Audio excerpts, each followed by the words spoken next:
All right, we are live, ladies. You guys ready? Yes. Yes. 5. All right, let's do it. What's up, everybody? We are live. Welcome to another session of the Government Cloud Podcast. My name is Will. I'm the host of this show, the number one Polynesian podcast in the world. Wow, let's get it on. What's up, everybody? I see you guys tuning in already to start off the show. Thank you so much for tuning in. For everybody out there tuning in for the very first time, thank you so much for tuning in to my weekly shows I host every single Saturday.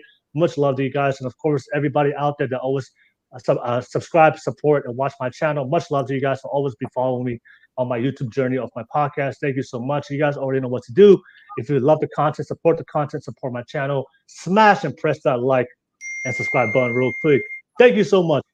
Don't forget, since we are going to be talking about dating, sex, relationships, I do have a disclaimer out there for everybody out there under the age of 18. This content is not suitable for the children under the age of 18 without adult supervision. Please be advised. Please be advised. So if you're under the age of 18, I need you to go to sleep. Go to sleep. All right.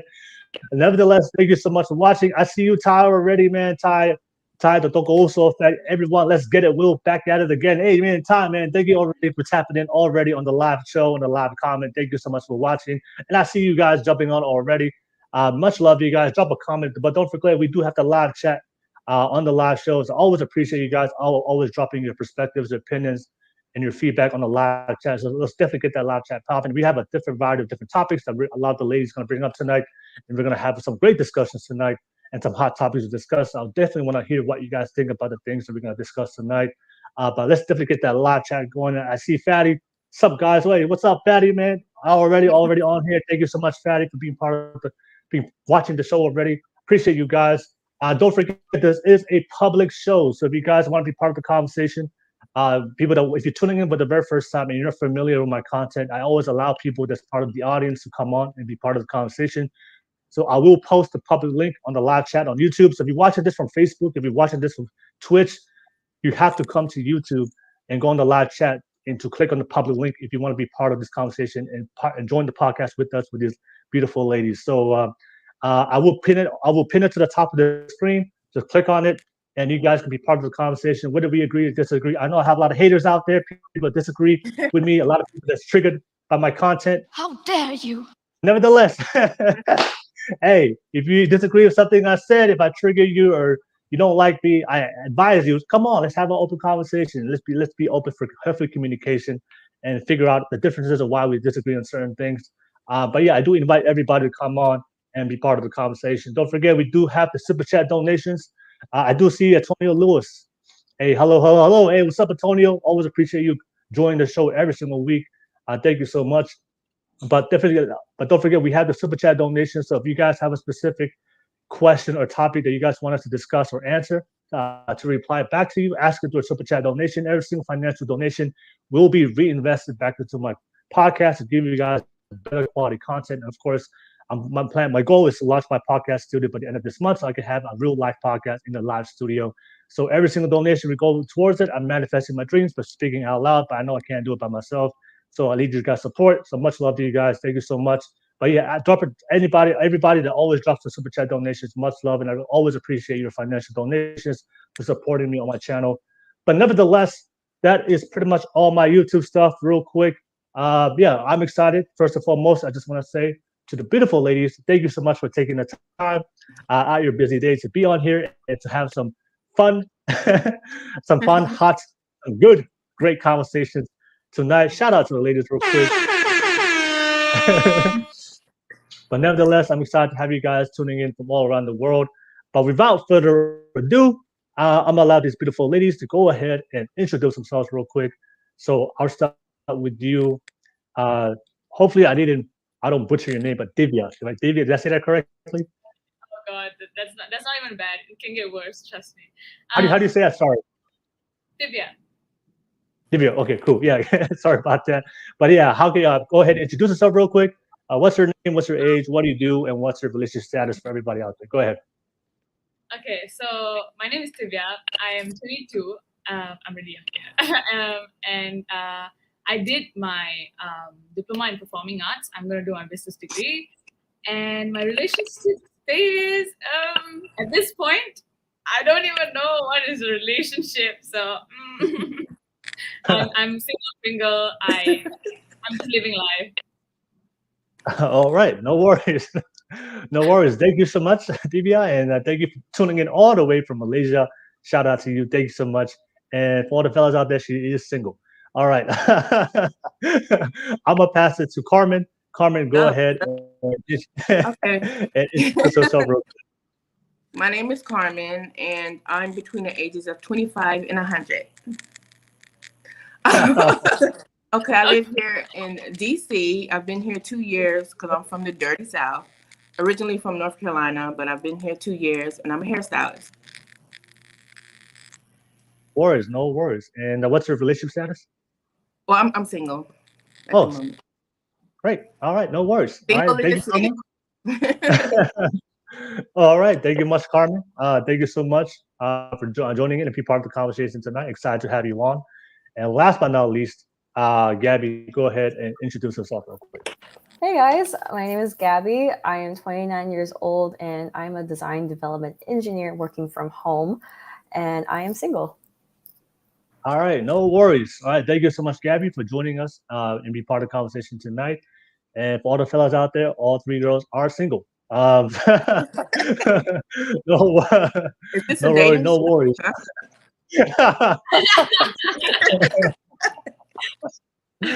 All right, no worries. But nevertheless, let's get right into it. We have a great show for you guys. I'm gonna bring up the very first topic.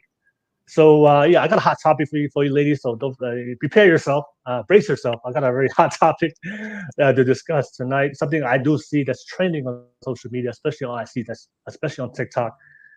So I have a video I'm gonna play real quick. So I'm gonna play the video, and then I'll ask the question right into it, and of course ask for you guys' reaction and responses real quick. So I'm gonna mute all you guys real quick, so that way the sound sounds a lot better for everybody that's watching when I play the video. So let me just mute them, all you guys real quick. There we go. All right, and then I'm gonna play the video right now. I'm finding out that All right, you guys can see it and hear it, right? Okay, cool. So I'm gonna play the video right now, and then this is gonna be my first topic I'm gonna discuss. Need a man making six figures. because I'm finding out that the guys that I date it's not working out. What does that have to do with money? Because I feel like I need a guy that I can respect and admire. Why do women always want a guy with 6 foot? Is your man tall? He's 6'4". He was 5'7". Would you be worried right now? Question of the night: does size matter? It definitely does. 7.5 and above, or nothing at all.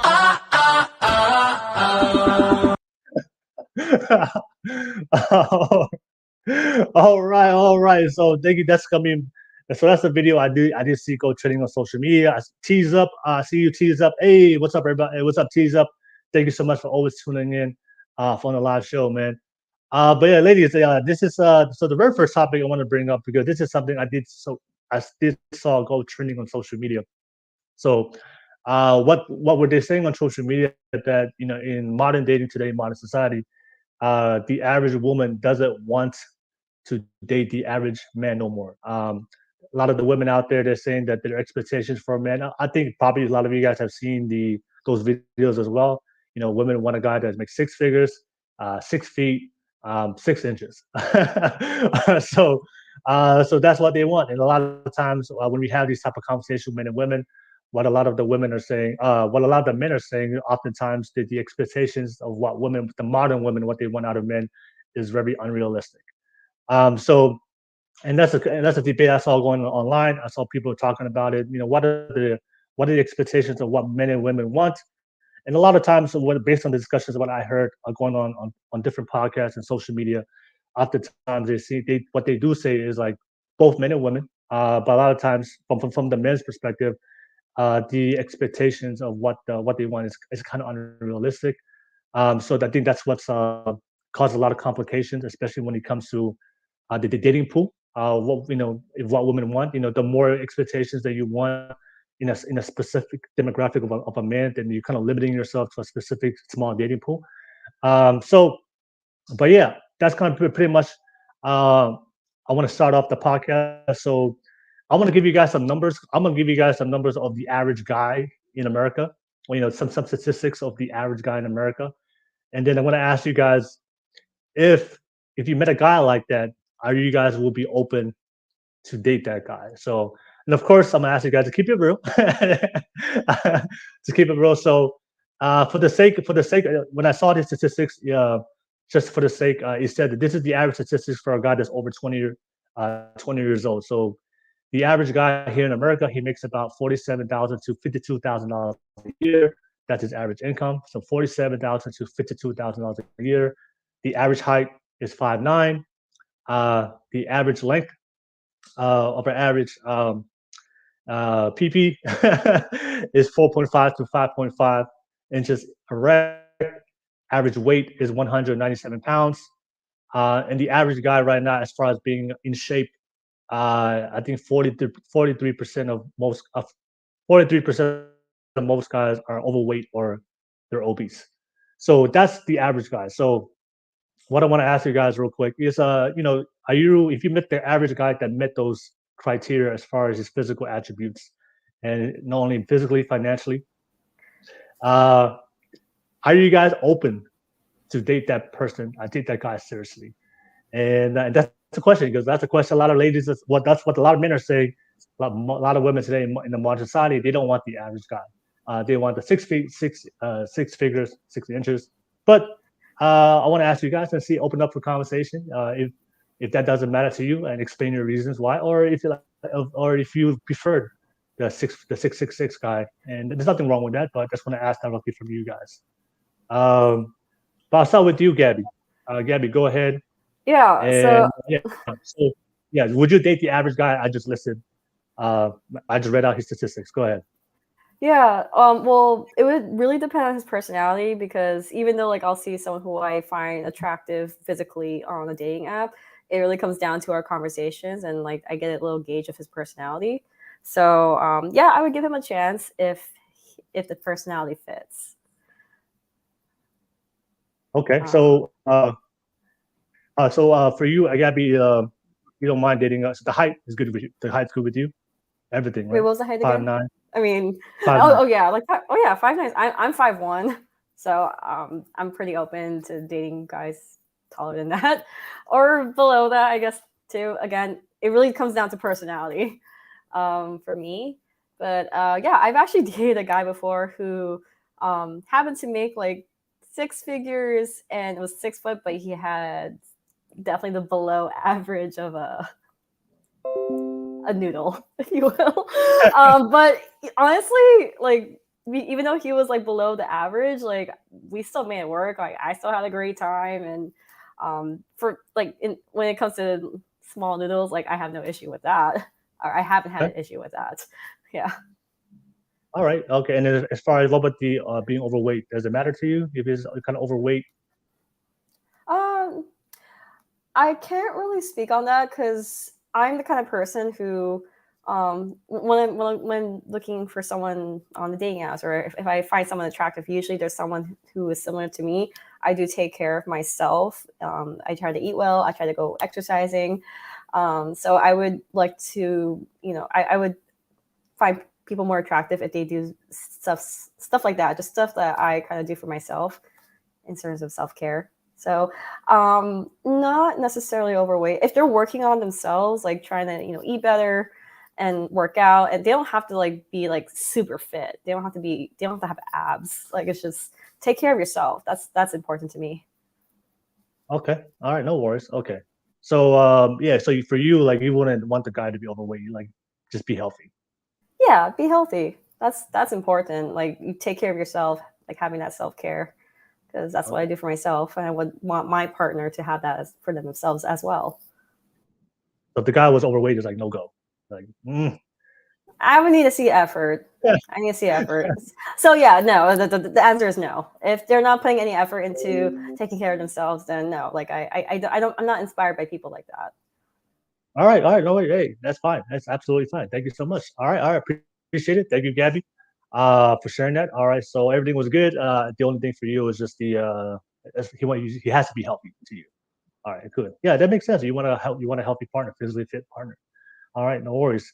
Yeah, I see a lot of you guys on the live comments already dropping your feedback on the topic. You guys are hilarious. But nevertheless, I'm gonna pass it on to Carmen. Carmen, you've heard the numbers I posted. I listed it to you guys already. Are you like, would you date that guy, or are there certain things that I said that I'm sorry, you can't accept that from the average guy? Oh, I think you're still on mute. Height? Unmute. Oh, am I muted? Go ahead. You're good. You're good. Now that I'm older, I would date an average guy because I'm, average. So I don't need a man who's making like over 6 figures, or it doesn't. It doesn't matter to me. Height and size you can't change. Height and size you can't change, but you can change your health, your health and your income.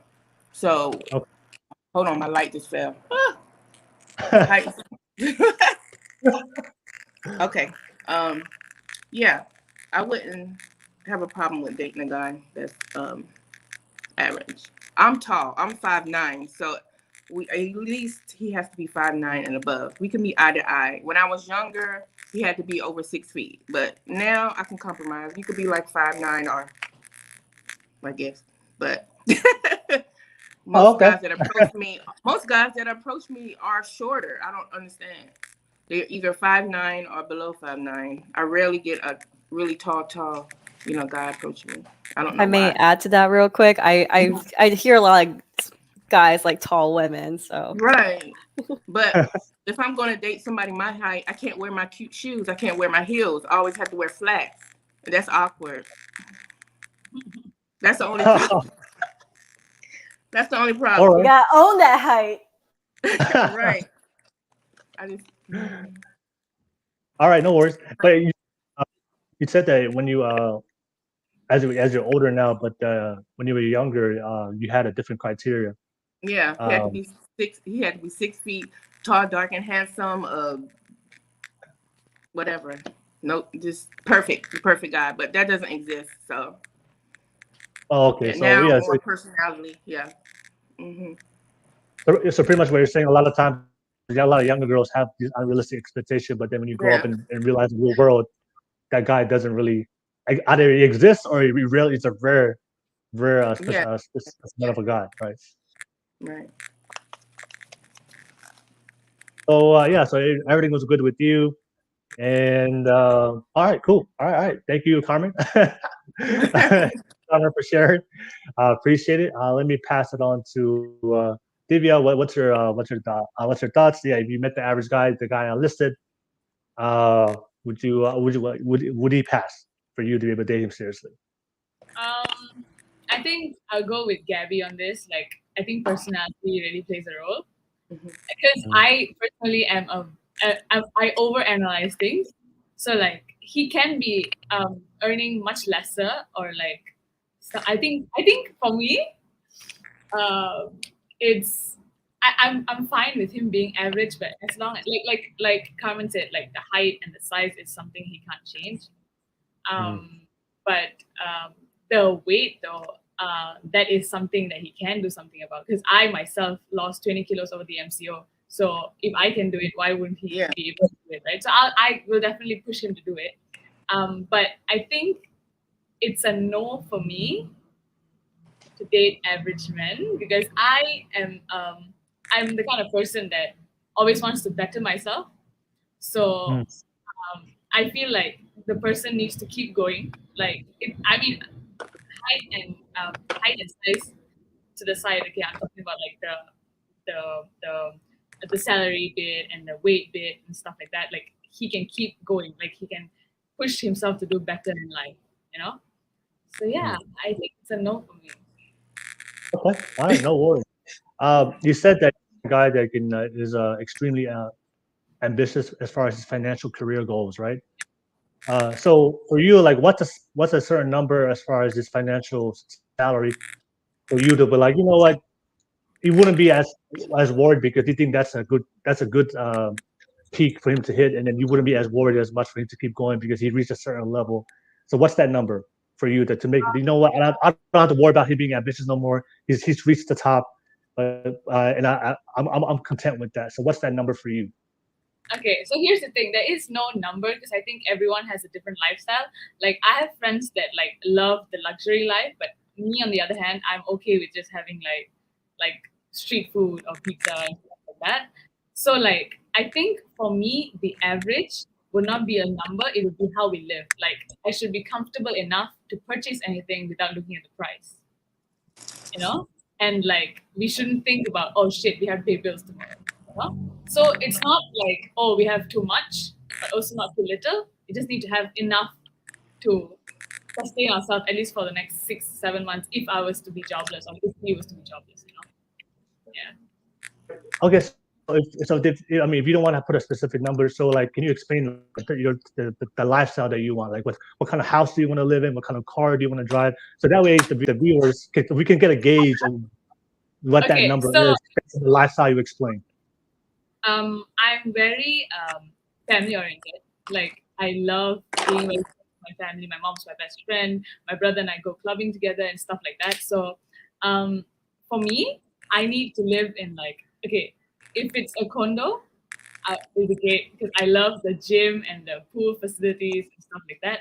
But if it's a landed property, a double story, and like it shouldn't be too big, it should be just nice. Like if my brother opens the door right now, I should be able to hear him leave. And like if someone opens the gate downstairs, I should know who's coming in. You know, that kind of thing. Like that's actually how like my house is right now as well. Like I actually asked everyone to shut up. I was like, keep quiet, don't say a thing, don't do anything, don't move because I'm on a podcast. So yeah, so I think that is like, you know, for me, like house-wise, and like I think that 2 cars, so like both of us can travel to work and stuff like that. And of course, like I love my date nights. So, but date nights don't have to be fancy. It can be just cooking it and like going for a picnic or like I don't know, like small stuff. I'm a very minimalistic person. Like the little things matter to me. So yeah, so I'm actually pretty low on the luxury life. I'm just like, give me whatever, the effort counts, you know? Yeah. Are there certain brands of like what's your, as far as clothes, like there's certain brands that you like to wear? You didn't ask me on it. No, I honestly am not the branding. Yeah, I'm not into brands. Like I don't understand. Okay, I don't. Do you know Swarovski? Yeah. Like okay, yeah. So Swarovski is so expensive, but you can't wear it to the shower. I don't see a point.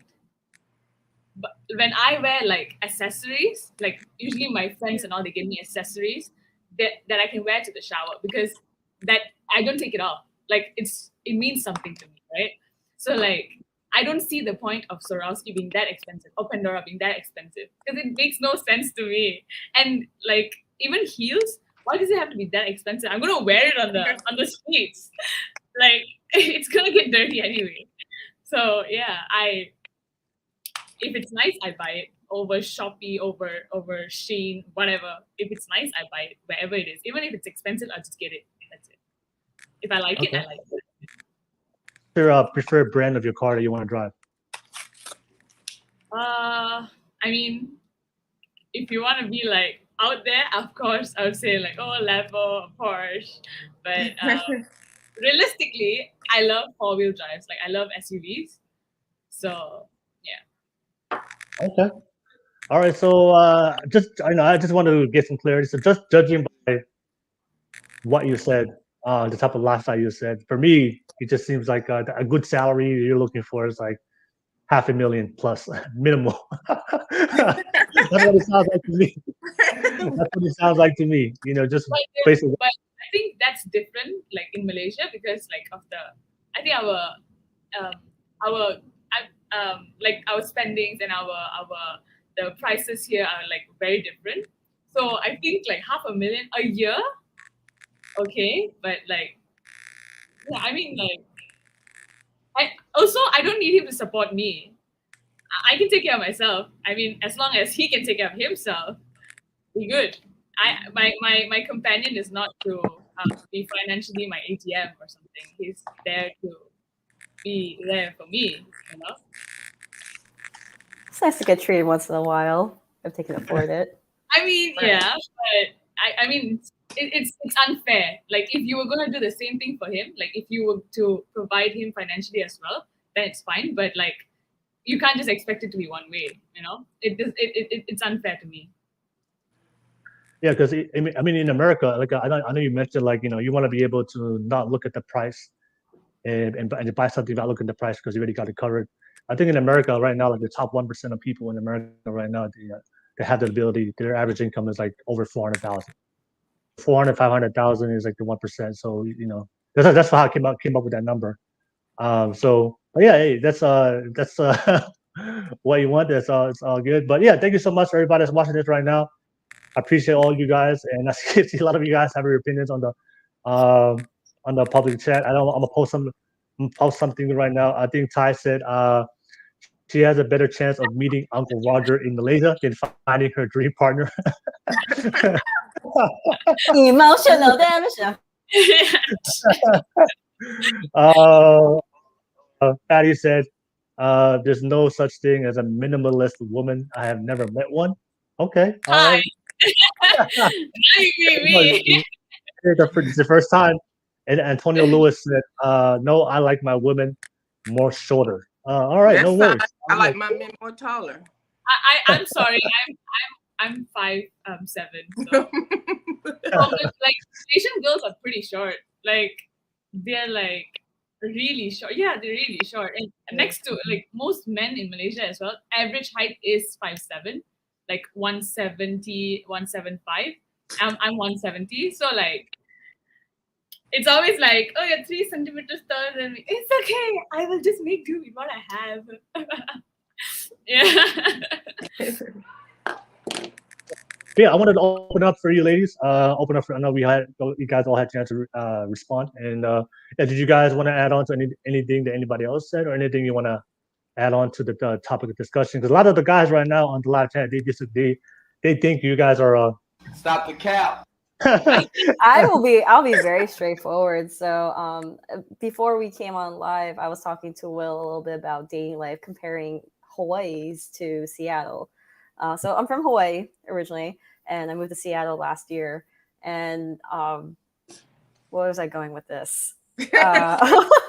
Oh yeah, there's a lot of variety here in Seattle, but I found that a lot of the guys here, or the ones that I've met, sort of like are lackluster in personality, and I often find my time being wasted trying to get to know someone. So last month I started going on sugar daddy websites and meeting people through there, and it's basically like dating, but I'm getting paid for my time.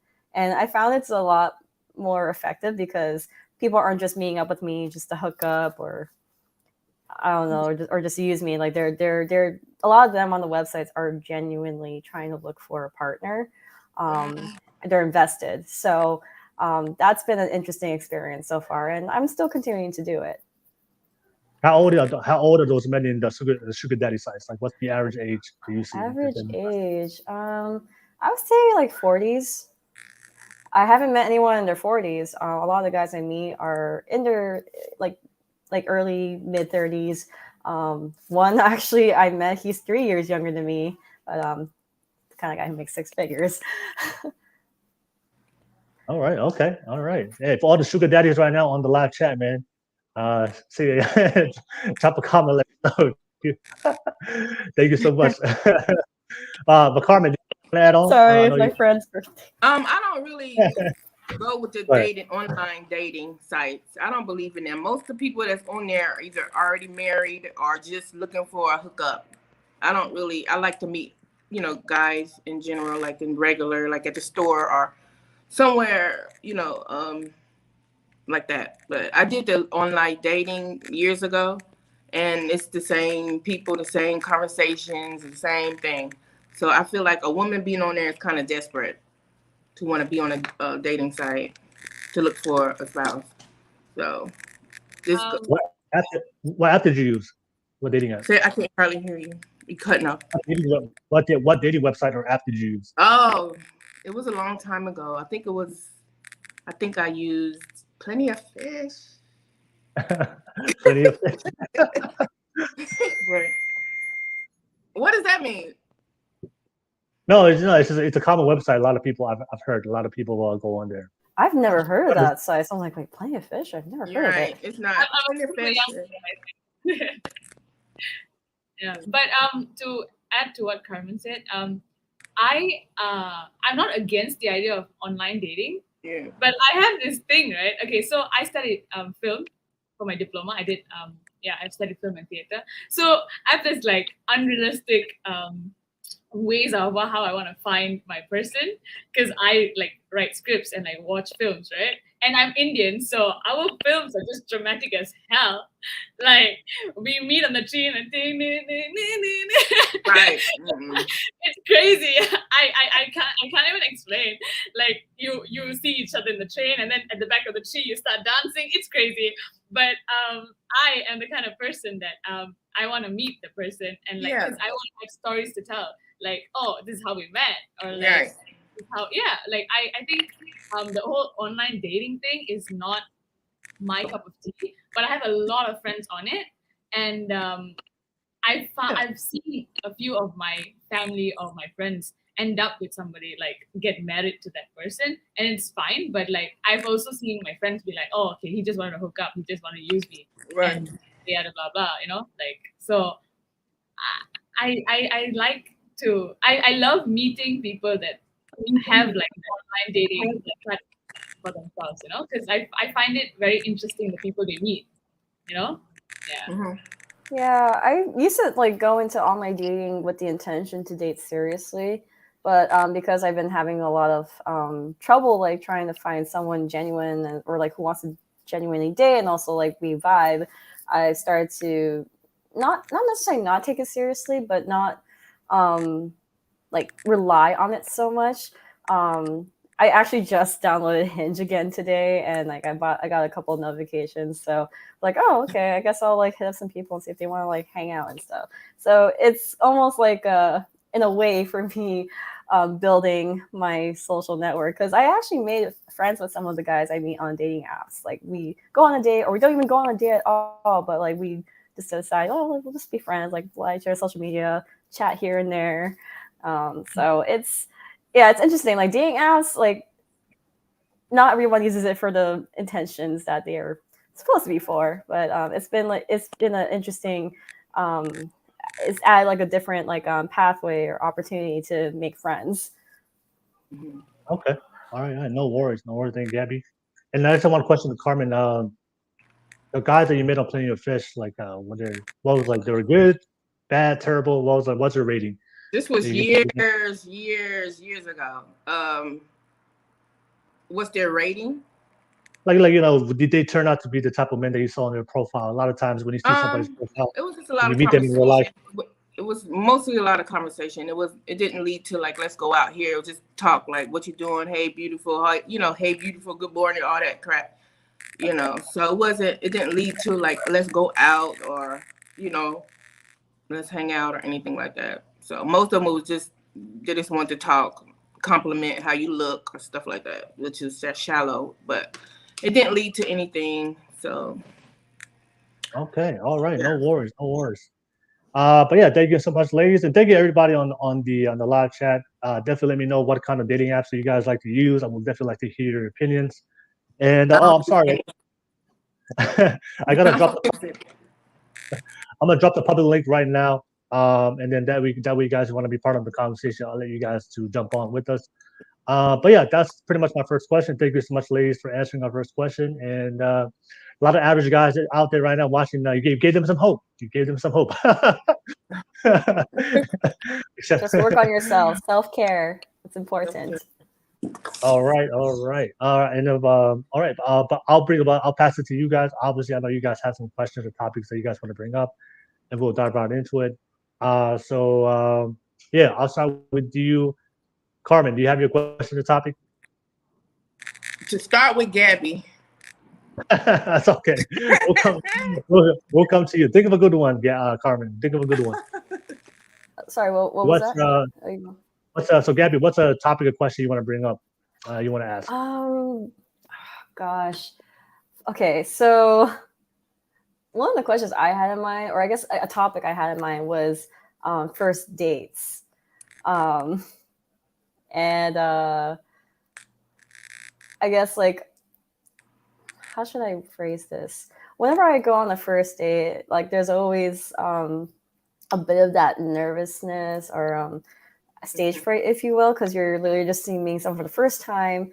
And I have moments where like I will talk to someone on a dating app and we don't really talk enough before meeting up, so we don't like build enough rapport for us to get comfortable with each other. And then like when we get to the first date, there is a bit of like awkward silences here and there. We try to bring up something in the conversation, but like yeah, there have been like a few moments like that where like it's awkward. So like I guess have you guys ever been in those situations? And so like how like have you like overcome it, or did you just let the awkwardness pass and like hope that the date would be over? Well, it depends on like where did you go on your first date? Did you go out to eat, or did you go to the movies? Did you go to the park? It depends on. A lot of it was going to restaurants. Restaurants, yeah, that Like could be awkward because you're eating and you're trying to talk to get to know someone. So yeah, that's pretty awkward to me. Yeah, actually, now that I think about, a lot of the dates I have are usually at coffee shops or at restaurants. Yeah. So I guess maybe I should change it up a little bit. Like, do you like have creative ideas for first, or have you ever done like something out of the norm for first dates?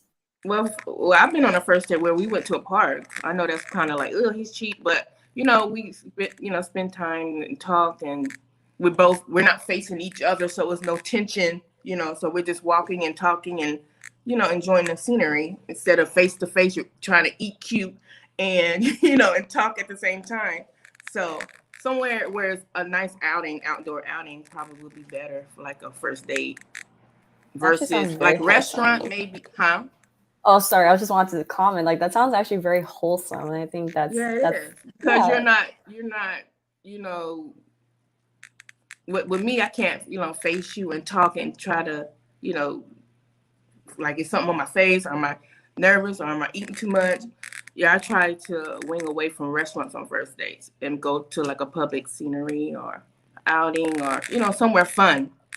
Somewhere fun. That's cute. Maybe like on a second or third date, maybe more. That's more, personal. You can go into the restaurant and coffee shops and stuff like that. Just try it. You might like it. I'll try that like next time around. Got a couple of people on my queue on Hinge. Hinge. You still talk about Hinge. That's the only app I use right now. I used to be on Tinder. I used to be on Bumble. I kind of got tired of it, but I like Hinge's UI a little more. It's I don't know. And you haven't met anyone worth going out on a second date? Yeah, I've had a few people from Hinge where I've been on more than 2 dates, but yeah, sometimes I don't know, like at some point, like I don't know, it fizzles out. The spark fizzles out. Okay. Or like like there are some like what do you call it? What's the word? Not red flags. It's not red flags. Chemistry. What? Oh, what's the term for when not ultimatum. I'm blanking out on the word right now. Like when someone like likes a person, but there's something about the person that like they don't like particularly, not a red flag, but like it's like if a girl likes, if a girl's allergic to cats and you love cats. Sorry. Mm-hmm. If a guy's allergic to cats, but you love cats, and you guys are meshing well together, and eventually you think you can see yourself leaving this guy in the future, but you want a cat, but he's allergic to cats, and he doesn't want to take medication. What's the word for it when like he's not compensating, or he's not trying to meet you halfway? Compromising? No. Deal breaker. Deal breaker. Deal breaker. Yes. Deal breaker. Deal breakers. Deal breakers. Always running into deal breakers, and it ends the we call it ends the. But that's just little stuff. Ends the vibe, right? Yeah. I think you're gonna find somebody who something always gonna be wrong. If you keep looking for that little thing between everybody, you're never gonna find anyone. Because he doesn't like this perfume, or he doesn't like my spaghetti. So it has to be a point where, okay, then let's try something different, because you're gonna keep running into the same guy. Something's always gonna be wrong with them. Exactly. It's not gonna be a perfect person. And Perfect guy. the thing is, like that's the reverse for me. Like a lot of times, like the guys will find like a deal breaker or two with me, and like there's some things I can't control about like who I am. But there are things about them that I'm like, oh, like I don't really like this about them, but like I can overcome that. I can oversee that. I can get. What was that? Oh, you be able to compromise for that, you know? Compromise, yeah. Like I accept them for who they are, but like a lot of times they can't accept me for what I am or what I have. And like I'll just be straightforward about this. I have genital herpes, and I've had it for 3 years. I wasn't careful in college, but yeah, I have that. And so like anytime I meet someone, I don't say them on the first date, but if we like start talking about like I don't know something along the lines of that topic, or start getting sexually flirtatious, and I tell them like, hey, like I feel like we have a good vibe, and you know, like I think maybe we can get physical, but just so you know, like I have this is how I take care of it. Like whenever I have a flare-up come up, like I take these medications for it. Like I get flare-ups whenever I'm stressed out, or like it happens during my time of the month. So I communicate as much as I can about that kind of stuff, but ultimately, like some guys, they're like, oh, that's a deal breaker for me. Like, and it is what it is. Like some people aren't comfortable with it, and I understand, but it's just an obstacle that I run into a lot with dating because of this curse I have. All right, no worries. If you happen to meet a guy, Gabi, if you happen to meet a guy and he had like genital herpes, would you be instantly attracted to him? He had the same thing. Oh, if he had it, I mean, I wouldn't be attracted to him because he had it, but if he had it, then like I would hope that he understands. And like there was one guy who I almost went out with. It was actually a guy from a sugar daddy website, but he had that situation as well. Like, oh, like okay, you understand what I'm going through, and like I understand what you're going through. That's great, but we ended up not like meeting up. But like I would definitely I would definitely give that person a chance, like get to know them more, especially because they have it, and so like hopefully they would understand. Okay. Would you be upset if he didn't tell you about it on the first date and you start to like them? When is the time to talk about like, oh, I have this? Do you feel the need to tell them right away, or? I only like have told guys when I get the feeling that there is a bit of that sexual tension. Okay. Even on the first, like there was this one time I went out with a guy on the first date, and then I ended up going back to his place. Like we were connecting very well, and then like we started making out, and you know he was getting all feely with me, and like, hey, I like where this is going, but I have to tell you this. So like it sometimes happens on the first date. It sometimes happens on the 5th date. It really depends. And I keep thinking like, oh, don't tell them on the first date. It's going to scare them off because they haven't got to know you yet. And then like, even after the 5th date, like sometimes they're like, I don't think this is for me. But if they didn't, if I have it, and if someone else I meet up with, they didn't tell me like until after like having intercourse, that's that is a red flag, because like if you're the kind of person who is self-conscious and is going to lie about that sort of stuff, that's not a good sign that you're ready to be in a relationship, because communication is incredibly important. So I feel like I wish the person who gave it to me like knew, or if they had suspicions that they had something, that they would communicate that to me before having intercourse. And I don't know who gave it to me, but I had suspicions of someone. He didn't get back to me about his medical, or we call it his test results. So yeah, it doesn't feel good. So I would appreciate, I would give that courtesy to someone. Gabi, sorry. Go ahead, Thivyah. Go ahead. Coming back to the whole the first dates being in a restaurant thing being a bad idea, I have a different opinion on that, because I'm a foodie. I love food. Like I always take the person to restaurants or cafes because I need them to see how I actually am. Like I think my eating habits are something you should get used to. So like you see me eat, and if you still like me, then I'm like, okay, you're good to go. You passed the test. But that's how dates work for me. Like I think my kind of dates is never the still look pretty, try this, try that. No, I'm just all out being myself. If you still like me, good for you. But if you don't like me, then we can just move on. Like there's no hard feelings about it. Like I'm sure that there are gonna be things that you do that I probably won't like, or like that I may be okay with. But yeah, I think the whole idea of dates is to get to know the person. So like putting on a mask and trying to be like pretty and stuff while you eat is not something you want to try on a first date. Because the thing is, if he gets used to that and he starts liking you for that, can you imagine what happens like the minute he finds out what you really are? And I wouldn't want to be fooled that way. Like I wouldn't want to be in that situation where this guy is like, oh, so prim and proper, and then on the second or third date he's like yeah. So I would be worried. So I wouldn't want to give him that. And I always believe in like, if I don't like something happening to me, I won't do it to someone else. So yeah. Thivyah, how do you eat? You said that you eat a certain way. So like, how do you eat? No, I don't eat a certain way, but I do eat like crazy. I love food, so like I can just like have everything on the table and look like an animal trying to just munch everything. Some of the like curry around like the mouth area, just like going at it.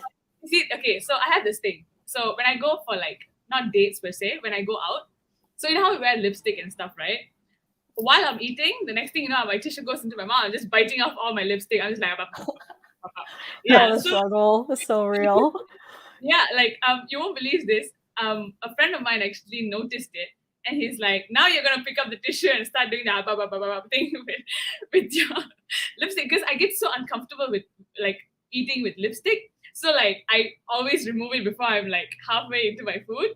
So you see that kind of thing I would do on a date, because I need him to know that's a habit, like he should know that I'm not going to be like all pretty and like just like, like just trying to put the spoon in. I love that. Yeah. That struggle is real. Boys, if you ever see a girl with a lipstick, pass her the tissue, say, take it off, eat it however you want. Okay. Yeah. Respect to that. Yeah. All right. No worries. Thank you, Thivyah. I think Ty said, you've never seen a Polynesian woman eat. No comparison. Okay, how does a Polynesian woman eat? Like, I feel like that's a racist joke too, actually, or like a racist like question. Have you ever seen eat at a feast? Oh, like a luau? I mean, I eat with my hands sometimes. That's also a Filipino thing. So I don't know. It's also an Indian thing. Oh yeah, South Asians, yeah. Yeah. All right, no worries. Yeah, thank you for sharing, Thivyah. But yeah, I mean, I know Gabi's first question is like, you said that why a lot of guys are socially awkward on the first date. That's what you're saying, right? I don't. Okay, so I've never encountered that, because I'm a live wire basically. So I'm just like all the time. So like with me, you can never go awkward. If we do get awkward, then there's something really wrong with you. And like I know this for a fact, because I am the kind of person that you put in a room and I can ice break with every single person. But yeah. But if you get awkward with me, that means something is just really off with you. So I've never encountered having someone really awkward with me, like on a date or whatever. Like even if it's just a friend, yeah, I've never had that. So like I can't give you a perspective on it. But if a guy is awkward, I would suggest playing games with him, like not like board games or what, but like maybe truth or dare, or ask him like 5 things he would do in a situation. I don't know. Yeah, I think just to get it going, like, so there's a conversation you start up, and if he still doesn't talk, girl, leave the damn table. Here's the bill. We'll split it down to cents. Do you think I mean, for a lot of men, do you think there's a difference between a man just being socially awkward or a man that can just be very nervous? Sometimes, for guys, if you really like a woman, for a lot of guys, if they're not socially calibrated and or have good communication skills, and they really like you, they're really into you, like they get nervous because it's their first time to imprint a first impression, and they don't want to ruin that first impression. They do want to go on a second date with you. I think So do like you think it's the, do you think that did you think there was a difference based on the guys you went on? Did you just see that he was he awkward, or was he just you just saw that maybe he was just nervous because he really liked you? I think Probably nervous. it's the second one, the nervous part. Yeah, I think a Yeah. lot You of it can has to do with tell they that. start to stutter, they start getting sweaty, and they started fidgety. That has actually happened to me one time with this one guy, and like on the first date, like it was super awkward. So I'm like, okay, let's play 21 questions, and then that helped break the ice. But like for the first 5 minutes on our date, like we were sitting side by side, on a bench, like at a restaurant. It was that kind of style. So we weren't facing each other, and so we were just kind of twiddling our thumbs, like, oh, good drinks, yeah, good drinks, good dumplings, yeah. Oh god. I'm like, okay, let's ask each other some questions, like yeah, just 21 questions. Obviously, it would be beyond 21 questions, but the concept is there. I think I kind of have like like I know how to deal with like social awkwardness because like I used to date a guy like my ex. He had social anxiety, which means an outgoing person like me has to like slow me down and be like, okay, this is my friend, talk. You know, but I mean, I wouldn't say that to him. What I do is I go to my friends and I'm like, hey, he's not really a talker, just talk him through, he's gonna be fine, he needs to just calm down and get used to the vibe, because he's the kind of person that he doesn't go out much, or like it's just his circle of friends. But I am the exact opposite. Like I go out, I go like if I go clubbing and stuff like that, he needs to get used to that. But because we really liked each other, you know, and we were like 2 years into the relationship and stuff like that, so I started taking him to like family events, birthdays and stuff. So I couldn't like deal with the fact that I didn't tell him like, hey, get rid of the anxiety, because it doesn't work that way, because anxiety is something that is a mental health thing. But like I can tell the rest of them, like my friends, my family, that hey, look, he's gonna be this awkward, so just give him a conversation, or like, you know, just go up to him, offer him a drink, he's gonna be fine. Like he just needs to know that everyone's okay, does not hate him in the room, you know. Yeah. Yeah, one thing I always tell my younger friends, especially my younger family members, if I know for a fact that they're not really socially calibrated, or they're not really good as far as communicating, I tell them for their first date they should go don't go plan dates the way you're actively doing something. So there's not much talking, but you guys are participating in some kind of activity. So there's not much pressure where you have to talk. And then when you're having fun with each other doing something, then naturally we break the ice because we're doing an activity. But if you go and eat at a restaurant where you have to talk 100% of the time on that date, and if you're not really good at communicating and you're socially awkward, that can be a lot of pressure. So you can kind of alleviate that pressure. Just go do a fun activity. You know, go to a carnival. You know, go to go do something, ice skating or rollerblade, or go to some place, go to the park or do something. So that way you're not really spending a lot of time talking, and you're just kind of doing something. And then when you guys are having fun, then it just kind of breaks the ice, and then you guys can finally communicate later. But yeah, that's usually what I tell a lot of the guys who find it really hard to talk to women. Do you guys prefer that? You guys would prefer doing an activity than just? That's what I said. That's what I said. Yeah. Go to like, you know, an outing or something like that. Mm-hmm. It's All like, right. it depends on the Yeah, it person, depends. the conversation. I like to. Well, I'm the kind of person who's like it's not black and white. Like everything's like 50 Shades of Gray to me. So like I just try to like do like whatever fits both of us. Our chemistry. Yeah. Okay. All right. No worries. Thank you so much, Gabi, for bringing up that question. If all the fellas that's on the live chat, let me know what you guys think about going on the first dates, and also if you guys experience, you know, being awkward in a first date. I think Fatty said something. What did he say? Fatty said that women love talking but can't carry a conversation and blame silence on men. How come? All right, Fatty.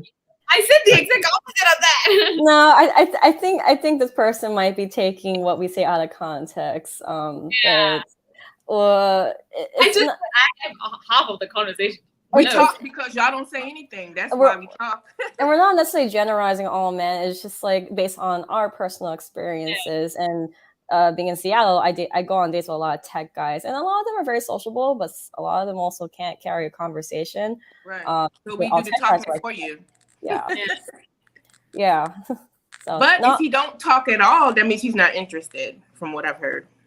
yeah, if he's not but asking you questions, or if he's not, both of y'all talking, you talking, he's not really interested in you if he's not saying anything. it has to be reciprocal. Yeah, You're putting energy. You want them to put energy into it as well. Mhm. Like even if the question is weird, if they don't put a question, at least they're putting effort in trying to make a conversation. Right. All right. Okay. No worries. All right. Thank you, ladies. And thank you, Gabi, for sharing that question. Okay. I'll bring it up to Thivyah. Thivyah, what's your question and what's your topic? And then we'll take it from there. Okay. So it's also a first date thing.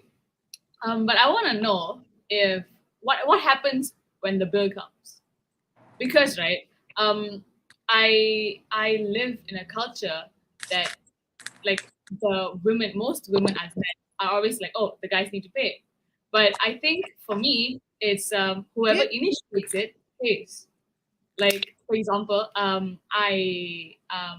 been on a date that the guy asked me out.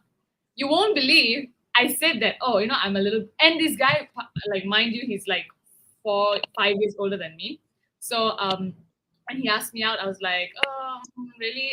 Then he's like, yeah, let's go. Okay, I'm like, okay, fine, let's go. And then we go there, and then the bill comes, and he looks down to his phone, and I'm like, okay, fine, I get it. I don't have a problem with that. And then I pay, and then we head to a different restaurant. He's like, oh, let's go get drinks. I'm like, okay, fine, let's go get drinks. Oh no, but like I actually didn't want to drink. But like he kept like, oh, let's go get drinks, blah blah. I'm like, okay, fine, let's go. So this place has dessert as well. So we were like, okay, let's get dessert instead. Then he's like, yeah, sure. So we get dessert because I was ready for that. And then he's like, oh, the margaritas here are so good. So and then he's like, oh, let's order margaritas. And he just turns to the waiter and he's like, oh, 2 margaritas. I'm like, I didn't say yes, but okay. And then I looked at him. I was like, I think we should stop there because like I'm a little broke. I didn't have much income coming in this month. Because like I do like gigs and stuff, so like if I don't get gigs, then I don't get money, right? So he's like, oh, don't worry about it. We can split it, or like we can I'll pay for it first, then you can pay for the parking ticket. I'm like, what? I would have left. The thing is, right? Okay, so here's the thing: I can't leave because he is my mom's friend's son. So in that situation, what do you do? I would have left. It's crazy. It was crazy. I was so like ever since then he's like, oh, let's go out again. Let's go. I'm just there like, nah. You see, if the audacity. Yeah, you see, I've asked the guy out before, right? And I paid for it. Like I paid for it. I didn't give a shit. He offered to pay, but I was like, no, I asked you out. Let them pay. That's their job. Let them pay.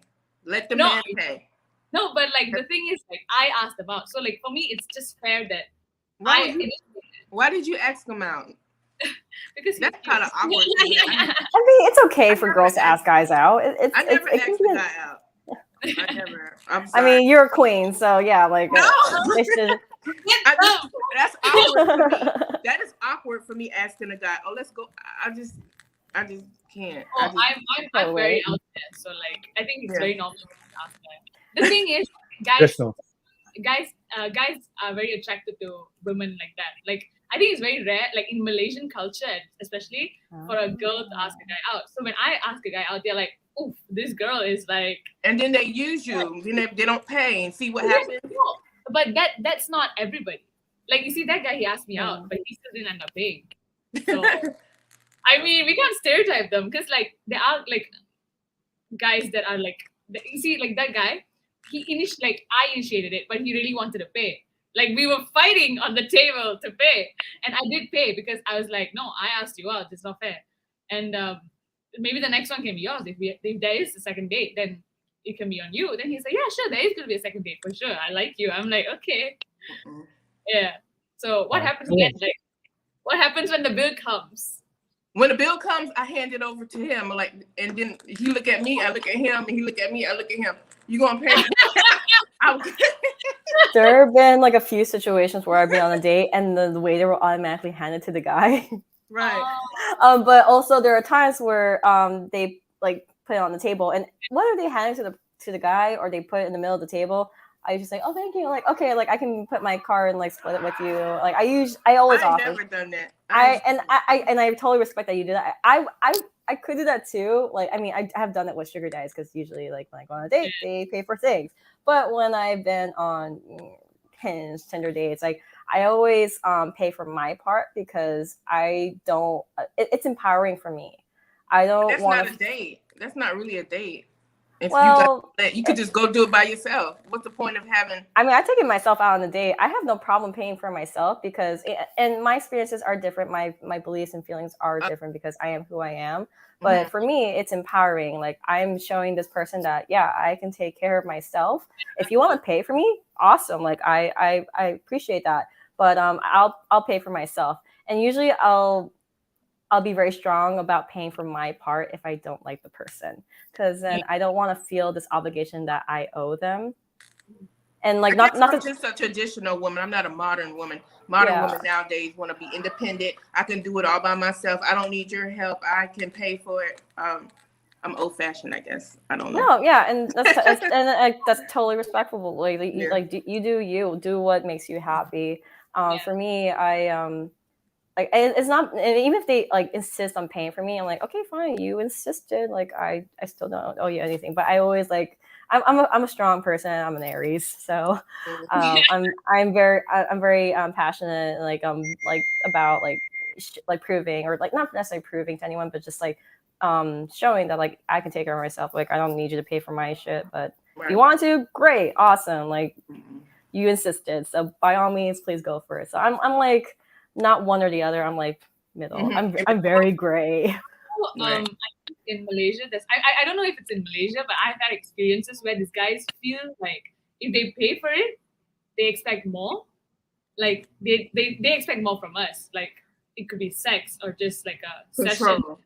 Yeah. So like I feel like if I paid, like I would feel like, okay, you can't touch me, don't do it. I paid for myself. Like don't get hopes that I'm interested in you just because I didn't pay. So yeah, it's I think that they still will feel that way even if you pay or not. They feel like you still owe them something on that, whether you pay or not. Just being in their presence, they feel like you owe them. Oh, okay, no. All right, no worries. I do have a lot of people in the live chat. Thank you so much in the live chat. Thank you, ladies. I think Thivyah said, who invites pays, the man pays because he invites 99% of the time. Yeah, that's fair. Yeah, whoever asks, I believe that whoever asks has to pay. I think Ty said, pay with coupons. Would you ever pay full retail price for a date if you're going to milk the cow? Save the money for Funko Pops and Pokemon cards. Okay. I don't know what that. I mean, there's a group onto a fine dining restaurant, sure. and then TL says, Carmen sounds fun today. All right, no worries. Thank you. Thank you for bringing up that topic. But I guess a question I want to ask all you ladies, obviously, Carmen said that she's more traditional, old-fashioned. The man has to pay, which I totally agree with because I'm more old-fashioned as well. But I do want to ask the ladies. I know we live in modern times where, as women, you guys, you guys can of course take care of yourself. All right. But this is my question when it comes to the first date. What do you prefer? Even though you can pay for your own bill, right? And you have your own bag, you have your own money. But what do you prefer what do you prefer, and what gets you to be more attracted sexually to a man and respect him more? Are you gonna respect him more and be more sexually attractive if he just takes full control? You know what? I got this, baby. Yes. Don't worry. I'll plan everything. So, be ready, look pretty. When I show up, get in. We're gonna have a good time. I got everything taken care of. So even though like I said, I'm not saying you can do that for yourself, but do you find him more attractive, and do you respect him more as a man, and take him more seriously if he just takes care of everything? You don't even have to ask. That's just how he moves. Or you, like I said, do you prefer? But like, do you prefer him to go 50-50? And you as a woman just feel like, I can do everything on my own. I could pay my own bill. I need to do that. But I know you can do it. But what do you prefer? Like, what do you prefer? Is it like get you be more attractive to him? Just for him paying the whole bill or splitting it? I don't know why. Like I don't. Okay, so I think realistically, any woman would want the guy to pay. I mean, like not want, but like it would be nice if he paid, and we definitely prefer that. But what does that have to do with like him being sexually attractive though? like I said, these guys, like when they pay, they expect a lot more. But here's the thing: if the guy pays and like he's a complete gentleman, like he doesn't even touch you, and like that is attractive to me. Like he doesn't go like, okay, let's kiss now, like let's go, blah, blah, blah. You know, like that's not what he's here for. He's here to get to know me. He's here for me, and not whatever comes after. You know, and I think that is sexually attractive. But like him paying has nothing to do with him being sexually attractive. If he does like fight me to like pay for the bill, that yeah. Respectfully. Yeah, literally like wrestle me down. You know what I mean?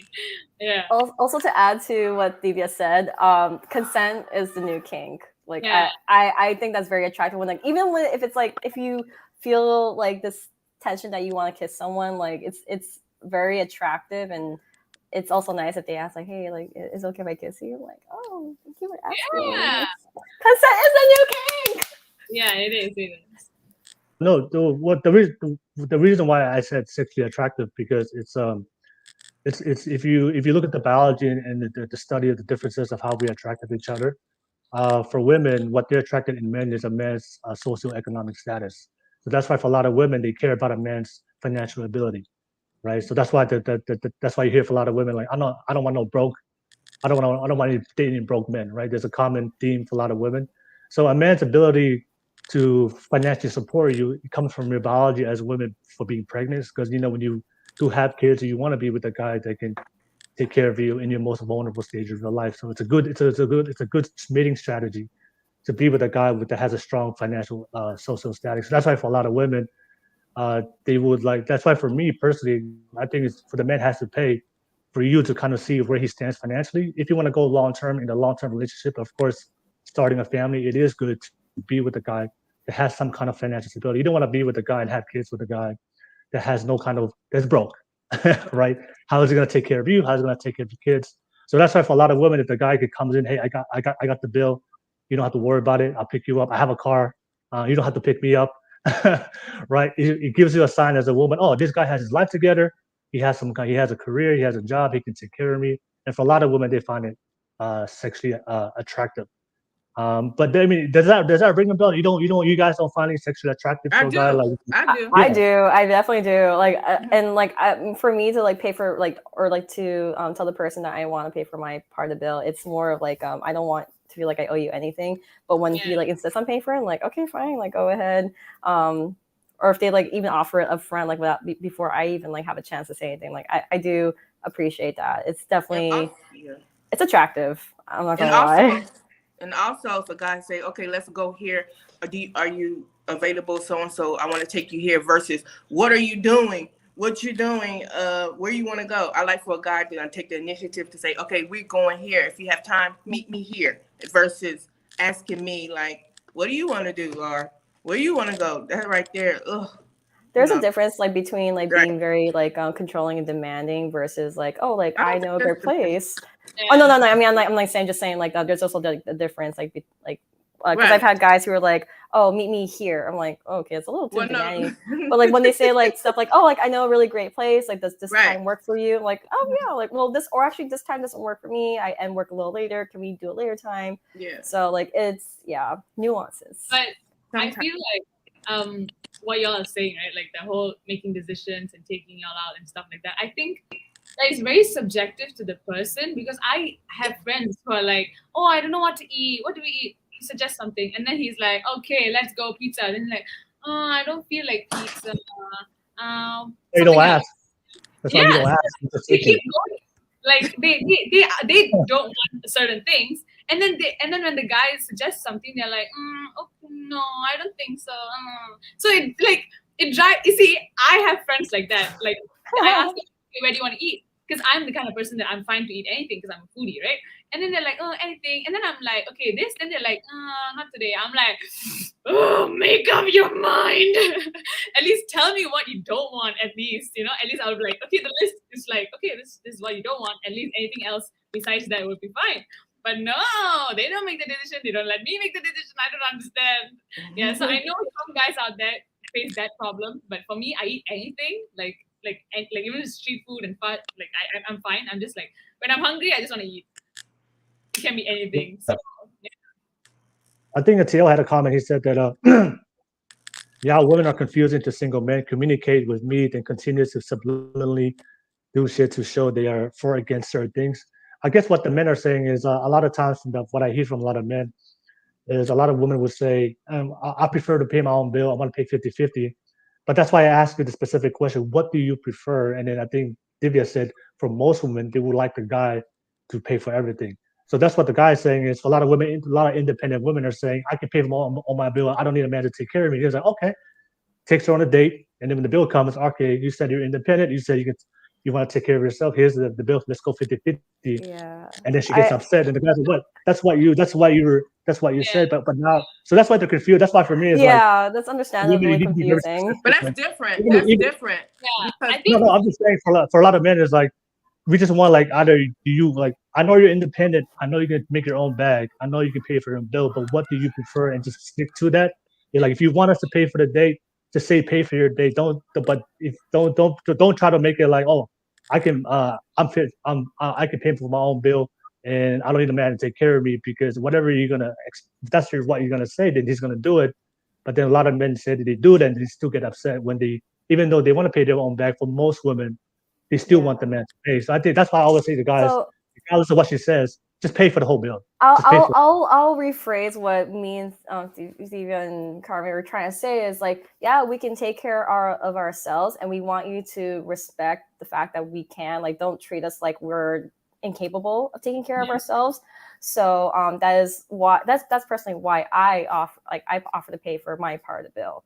Like I want you to know that like I can take care of myself, but ultimately like it's preferable that you do like pay for the whole thing, because I don't know. I think that's part of me that is a little old fashioned, is like I would prefer to have like someone who's like a bit of an alpha male in that sort of aspect, in the financial aspect, but like also respect just know I can take care of myself, but you taking care of or help taking care of like a lot of the things, like it shows me that you're financially stable.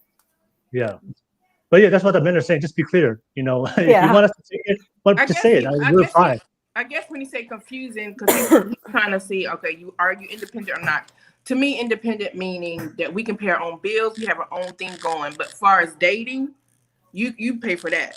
That's different. You know, the independent thing is our home, or what we pay, your car bill, our bills. But when we're dating, that's what you do. That's your job, to pay and, you know, spend time when you're dating. And like if there's a relationship, we're an investment. Huh? We're an investment. Yeah. So how's that confusing? I think no. What they're confused about is there are women out there that would say, I don't need a man to take care of me. I don't believe they really believe that, because I just think that. But that's about you see how confusing. You see how confusing that is. Yeah. If you just go here. I understand, because I think I didn't make myself clear as well. So here's the thing: if the bill comes and you don't pick it up first, I'm gonna get an impression that you don't want to pay. So that's when I'm gonna let you know that we can do 50-50. You know, when the bill comes, yeah, like Carmen is just like, she just like push it towards you and be like, hey, you know. But I, on the other hand, if the guy doesn't reach out for it, I'll be like, okay, we can split this and do 50-50. But you see, that won't give me, like, that's also like at the end of the day subjective, because that won't give me an impression that, oh, you know, you're not a great person. But it can also mean that you are not doing financially well, and so you can't afford to pay the entire bill. So I'm fine with that. But like, he shouldn't be on a date. If he's not, you're right. If he's not, he shouldn't be on a date. If he can't pay for that, he shouldn't be on a date. That's a lot. I don't understand why guys say, oh, you know, you think they're not financially able to pay. Why would they even try to date you? That's you know, true. why? That's why for me, it's just you should look for that. If a guy doesn't want to pay, that should That's be a red red flag. flag. Yeah. Like Carmen said, if he doesn't pay, if he doesn't take the bill, It's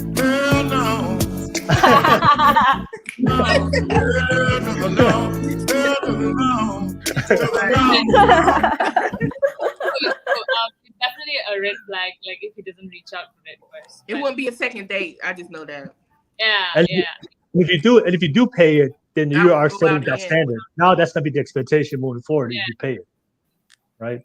Mhm. And that's a broke man's dream. Oh, my girl can pay. Oh, I'm in Right. here. He's gonna keep on, and then you're gonna end up paying for his Yeah. car note. You're gonna be paying his phone bill. You're gonna be paying, more.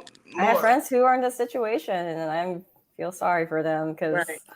yeah, just being used. And there are cute moments where like I've been on first dates, and it's just like, oh, pay for my part. Like, oh, you just take care of dessert. Like, we'll go get boba or something after this. Like, okay.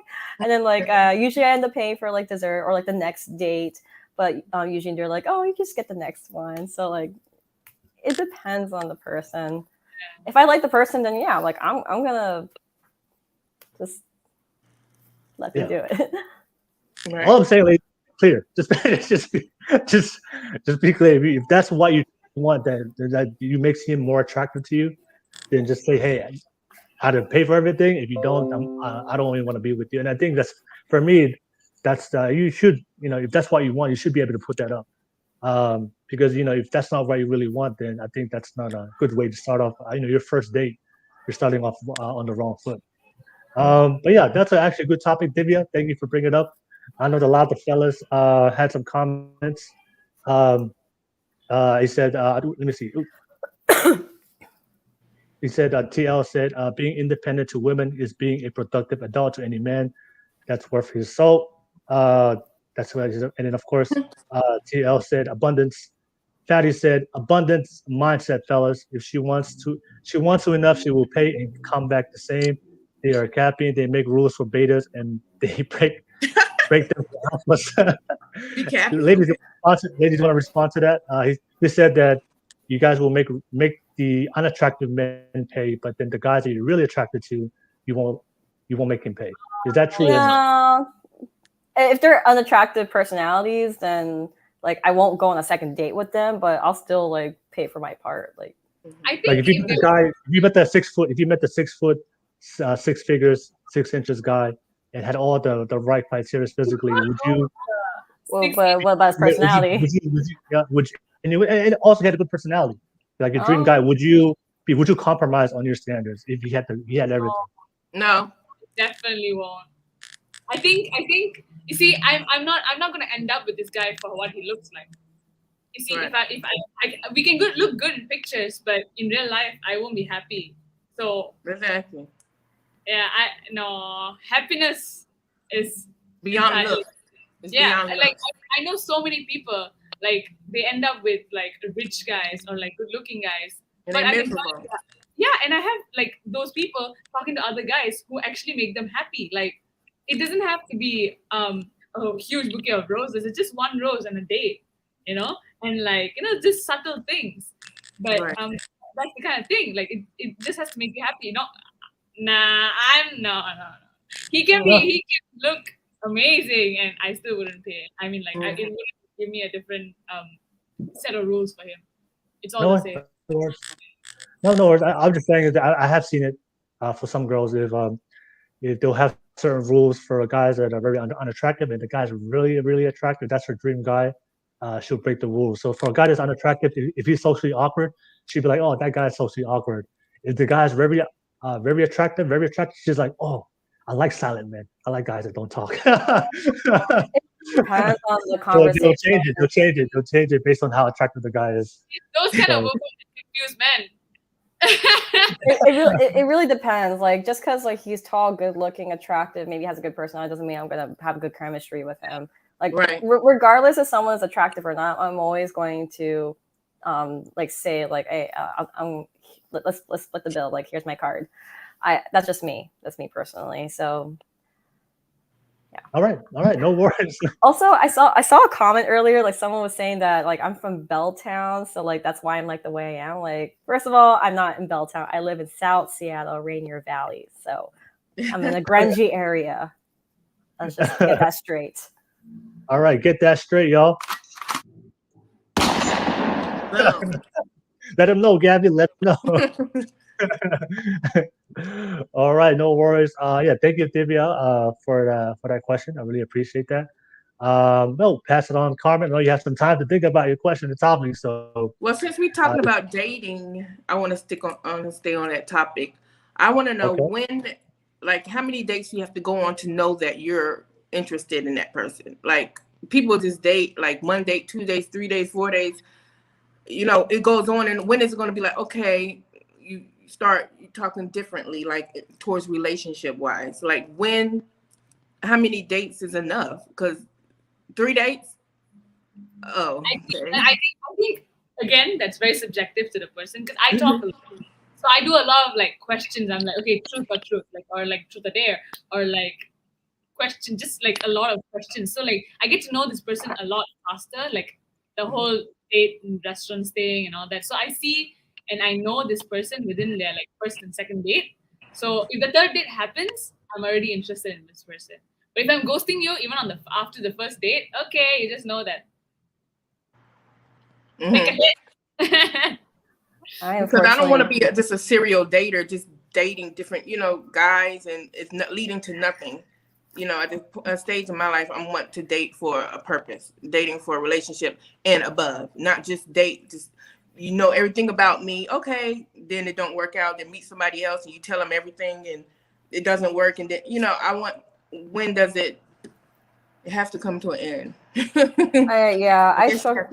I struggle with that quite a bit. Right. I guess I've been kind of a serial dater because as soon as like it doesn't work out with someone, I move on to the next person. And that's not good, because you're not, like I said earlier, you're not going to meet that perfect anybody. Well, the reason.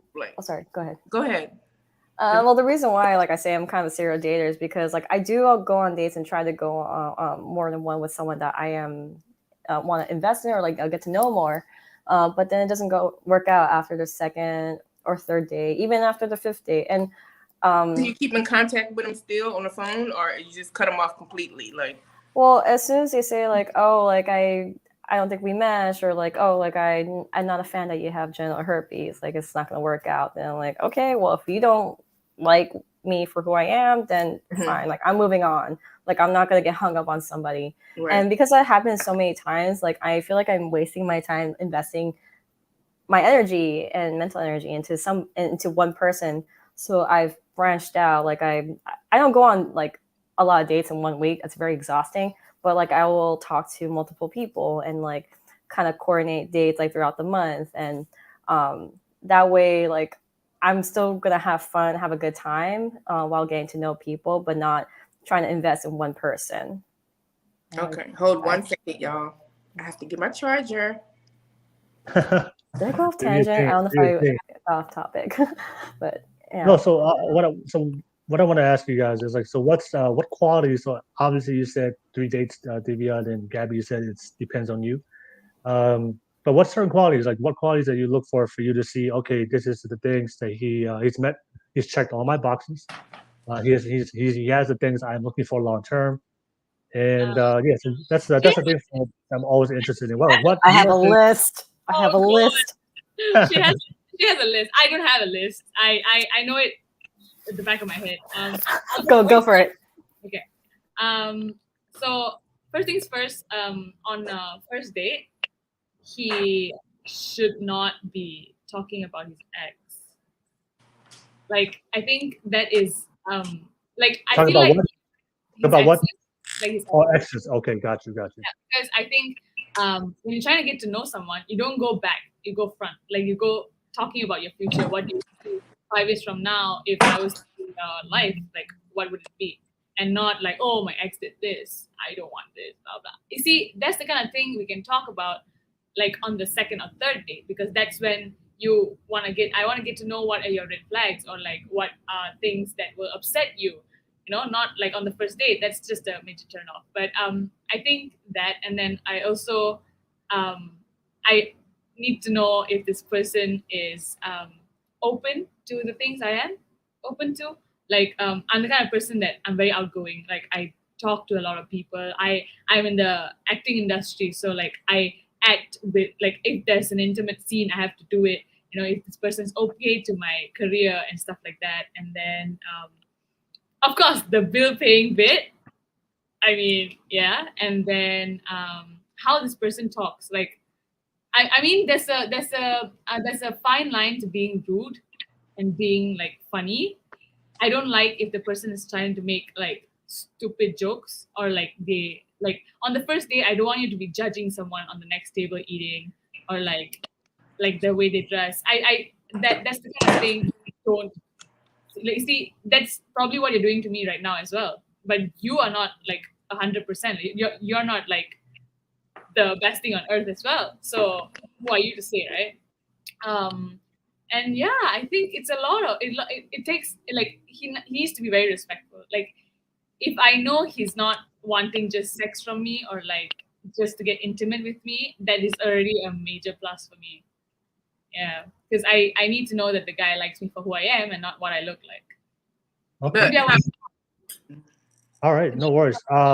Thank you, Thivyah. I know Gabi, you had a list. I saw and you wanted to take out your phone. So what was that list of qualities that you look for in a man? Whole list right here. All right, so starting from number one, I'm a style enthusiast. I love thrifting and styling myself, dressing up to go out, whether I'm going to the grocery store or to the gym or hang out with friends. So for number one, this guy, they have to have a sense of style, and doesn't mean they have to like dress in fancy brands and designer stuff. Like, just like know how to dress yourself. Like, if we're going out to a restaurant, don't wear like sweatpants and a sweatshirt. Like, I mean, unless you're wearing like a minimal street style with like it's clean, it's crispy. But anyways, yeah, sense of style. I also like to watch anime, and this person doesn't necessarily have to love anime, but they should at least be open-minded to it. Ah! Yes, I love that. Thank you. Someone who is supportive of my aspirations and goals. They accept, embrace my quirkiness. I have a silly side, and some people don't vibe with that type of personality. So it's important to me that someone like, you know, like can get with my humorous side. Someone who takes care of their body. Like I said earlier, they don't necessarily have to be like buff and have like rock solid abs. Just taking care of their body, like doing a skincare routine, taking care of their face. Open-minded to new ideas and perspectives. Someone who will call me out if I like have some kind of bad behavior. Like, there was this guy I dated last year who, like, I wasn't being aggressive towards him, but I had like arguments with my roommates, and I would talk, you know, shit about them to my boyfriend because I'm venting, and so he's like, "Oh, I don't like the way you talk about your friend. Like, this is a deal breaker for me." I'm like, "Oh, okay. Well, I didn't realize I was, you know, behaving like this. I appreciate you bringing it up to me, and, you know, I'll work on fixing that." He's like, "Yeah, well, I don't want to wait for you to change. So, like, I'm out." I'm like, "Whoa, okay."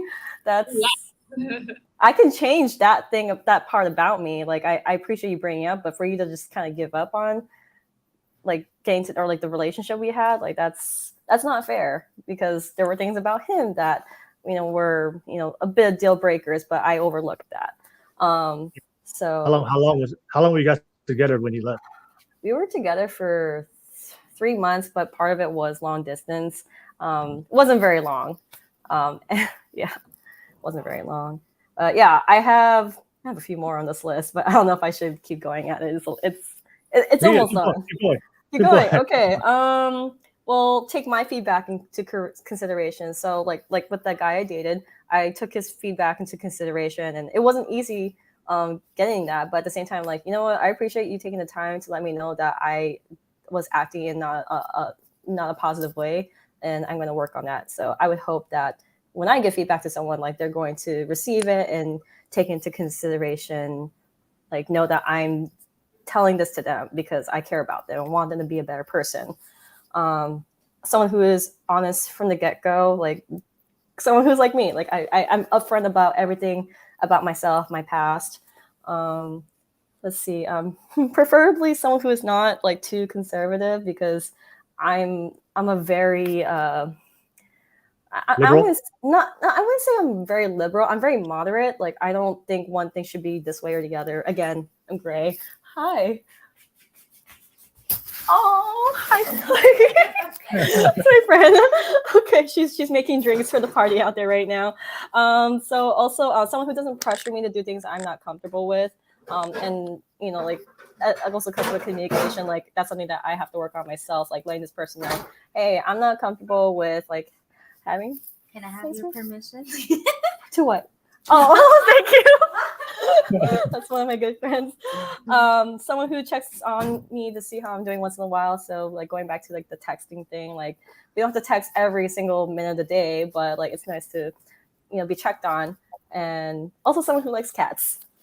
I have a cat. Yay! I'm about to get rid of her. Exactly.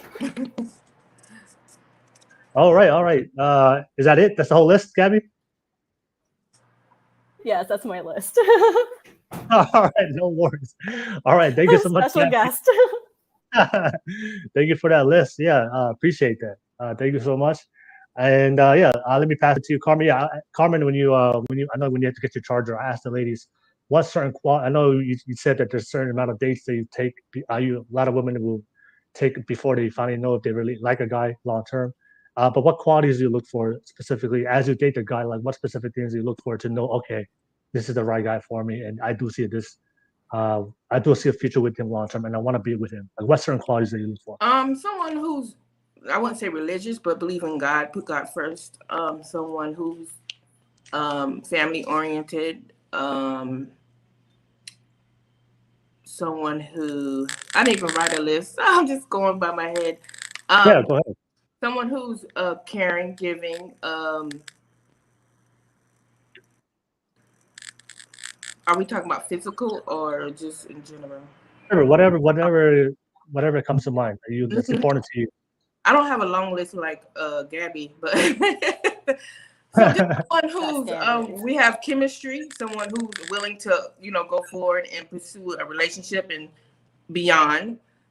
Someone who's has good work ethic. They have a career, not just hop from job to job to job to to somebody who's got mentally, physically capable to handle a relationship. Because a lot of men are broken. Someone who is healed from their past, who doesn't have any baggage or hurt that need to heal from. Because a man who is not healed will just bring it to the next relationship, and just it won't work. Someone who's a leader, know how to lead. And those are some of the things. Main things. Fatty asked, so you want to be single forever? Nice. He was asking about me? I don't mind. No, me. Oh, okay. Yeah. So you want to be single forever? Nice. Honestly, being in a relationship is not going to determine if I'm feminine enough or whatnot. It doesn't determine your worth. Yeah, I honestly don't care. A relationship doesn't validate who I am. Right. So. Mm-hmm. Exactly. Yeah, I used to think that. Sorry. No, go ahead, Gabi. I just wanted to add to that I used to think growing up that like the end goal should be to marry with kids. Marry with kids. Like there was like that social norm that I grew up thinking, and a part of that was like just seeing like everyone around me, and Disney was also played another part in that. Like I was a hopeless romantic, but then later on as I got older, I realized, oh yeah, like you know what, it doesn't have to be that way. Like it's nice. It would be nice to have a relationship with someone who gets me, and vice versa, and settle down eventually. Yeah. Unfortunately, it's hard to find that. Not everyone is as fortunate. Right. Yeah, and there are some people who meet as high school sweethearts, and they're like the happiest, and like I love that for them. And yeah, it's just, I don't know. I guess maybe my time will come, or maybe it won't. Maybe I'll continue to be a serial dater and just live as a single mom of a cat. And then some high school sweethearts, they get married and be together young, and when they get older, they're not together anymore. So yeah, that doesn't work out. I've heard that happening. Because they got married too young and they didn't explore, or they got tired of it, outgrew each other. Yeah, they're in their 30s and divorced, or they have to start over again. So it could work both ways. Yeah, I've had a friend who was in that situation. Like she spent her 20s in this marriage when she could have spent her 20s like exploring the dating scene, and now she's in her 30s and she's like, oh shoot, like how do I navigate this? Right. Hey, ladies, I want to ask you guys real quick, because I know you guys have it on your list, and this is what you guys look for. I just want to give you guys the men's perspective. A lot of the feedback I get from a lot of men when they talk about modern women is like they have their list is too long, is unrealistic, too much expectations. So my question I want to ask you: if you meet a guy and he only meets say 80% of your list, are you still going to give that guy a chance and be able to be with him? Do they have to meet 100% of your list, No. or can you do with a guy that's like, I can do 80%? But before you answer your question, I want to play this video because okay. I don't know if you guys know. I don't know if you guys follow Michaela Peterson. She does a lot of talk about relationships and has a lot of statistics, and it kind of relevant to the question. So let me just play it real quick, and then I'll get your feedback right after. Let me just play it real quick for you guys. And can you guys put you guys up? Can you put yourselves on mute real quick? Put yourselves on mute, and then I'll play the video. I don't know how. Be at least somewhat attractive. In contrast, women on average view 80% of men as below average in attractiveness. Another study found that on the dating app Tinder, men liked more than 60% of the female profiles they viewed, while women liked only 4.5% of male profiles. I didn't realize that 80% of men as below average. That's quite off. It is, because, you would think like 50%, right? It's sort of like 50% above and 50% below, but to have 80% rated below is pretty grim. Because of the increased risk women carry, they tend to be choosier about their partners. In contrast, men are less discerning. Studies of online dating, for example, find... All right, let me take that video out. Okay, so yes. So pretty much if you watch the whole video, she said that they did a study and survey, and what they found was they asked women, hey, if you met a guy and he met 80% of your list, would you still date that guy? And majority of women on that survey said no, it's a deal breaker. If he can't meet 100% of my list, they couldn't do it. But when they asked the men said, if we met a woman and then woman met 80% of what you look for, and the majority of the men said yes. So that's my question for you guys. Yeah, you guys have your list. Obviously, as human beings, we all have flaws. We're not perfect. So if a guy for you only met like 80% or 70%, would you guys still be able to work with that and compromise on certain things just to make the relationship work because you want to give him a chance? What do you guys think? I do. I agree. It for me depends on like what certain things they don't meet on my list. One of the things to make it easier, what certain things that you're willing to compromise, and what things that you're not willing to compromise on the list that you shared? So one thing that I wouldn't compromise on is if they're not taking care of their health. If how do I put it? I've met some guys on dates and they don't. I could tell right away, like they don't like put effort into their hair. Like they don't necessarily have to like put product in their hair, but like it's all like greasy and messy, and or like they can have like acne. Like that's completely human and like understandable. It's hard to get rid of acne, but if they're not like actively like trying to like take care of themselves, like if you don't have good hygiene, if they're smelly, like that's a deal breaker for me, because so hygiene and health. Anything else that's you won't compromise? Basically, because I wrote down your whole list. Personality. It'd be personality would be another thing. If they're rude, and like there's a difference between being confident and cocky. If someone's like overly confident and cocky, like I don't find that attractive. Like if they're like boasting about themselves, talking about their Roth IRAs. That's happened before on the date. I'm like, why are we talking about finances right now? This is not attractive. Yeah, like I don't need to talk. I don't need to know your portfolio. So like stuff like that, talking about like how much they make at work, or just like stuff like that. Like it's just a turn off. So and like I don't want to. I feel like it's a little contradicting because like I feel like there are times where like I might say something that's out of line, but I don't think I've been in that situation where I'm cocky about myself. So I I feel like I was getting off track. Sorry, I'm reading the comments and I'm like getting distracted. Hey, don't read the comments. Don't read the comments.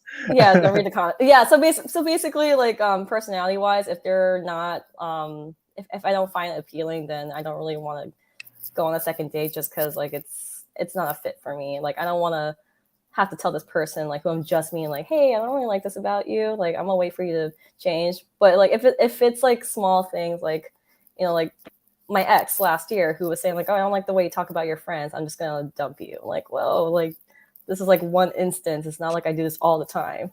If that makes any sense. All right, no worries. Okay, so just hygiene and personality, and those are things that you can't compromise, and everything else on your list you can compromise with them. Yeah.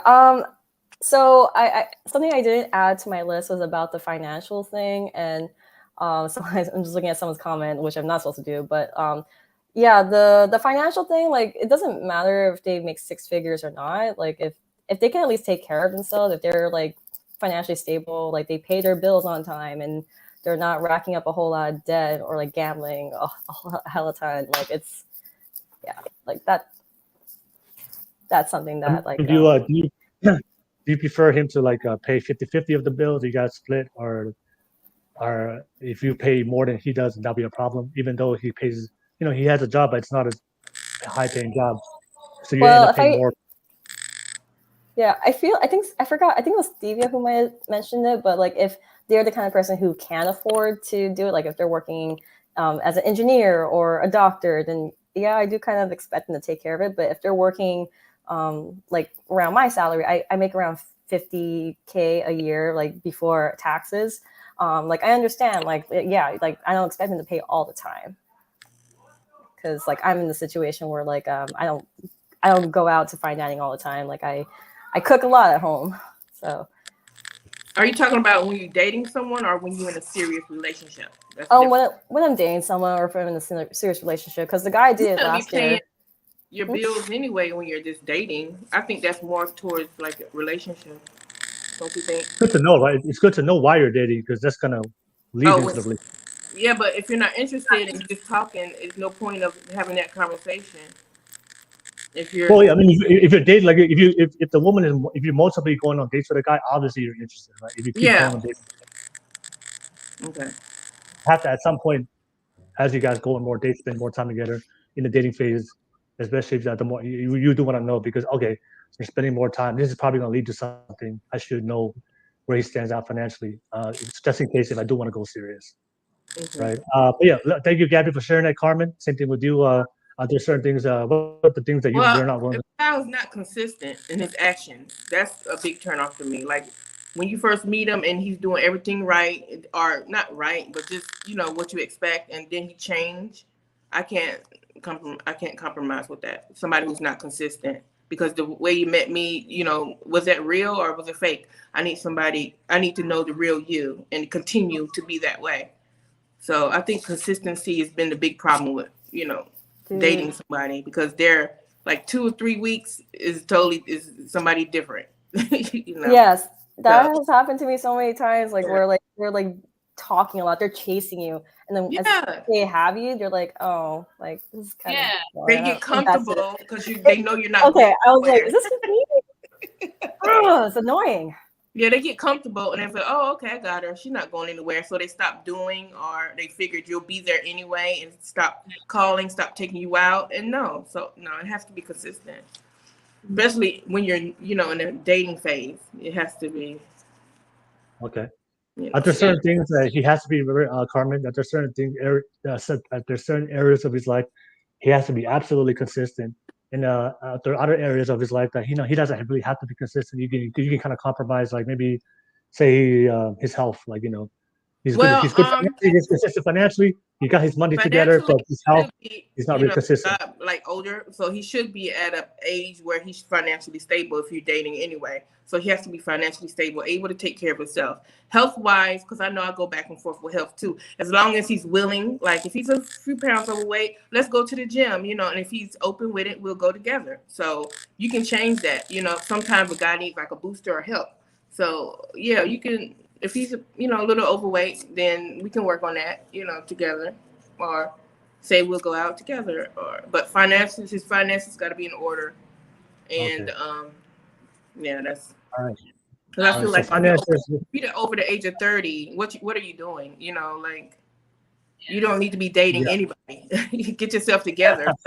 Get yourself together because you're not going to be there mentally with anybody. All right. Mm-hmm. But to add to that, I think the whole idea of dating someone who's like more than 80%, like covers more than 80% of the criteria we have and stuff like that. I think that is again very subjective. But what Gabi said, the whole hygiene thing is a definite. That is like I can't compromise that.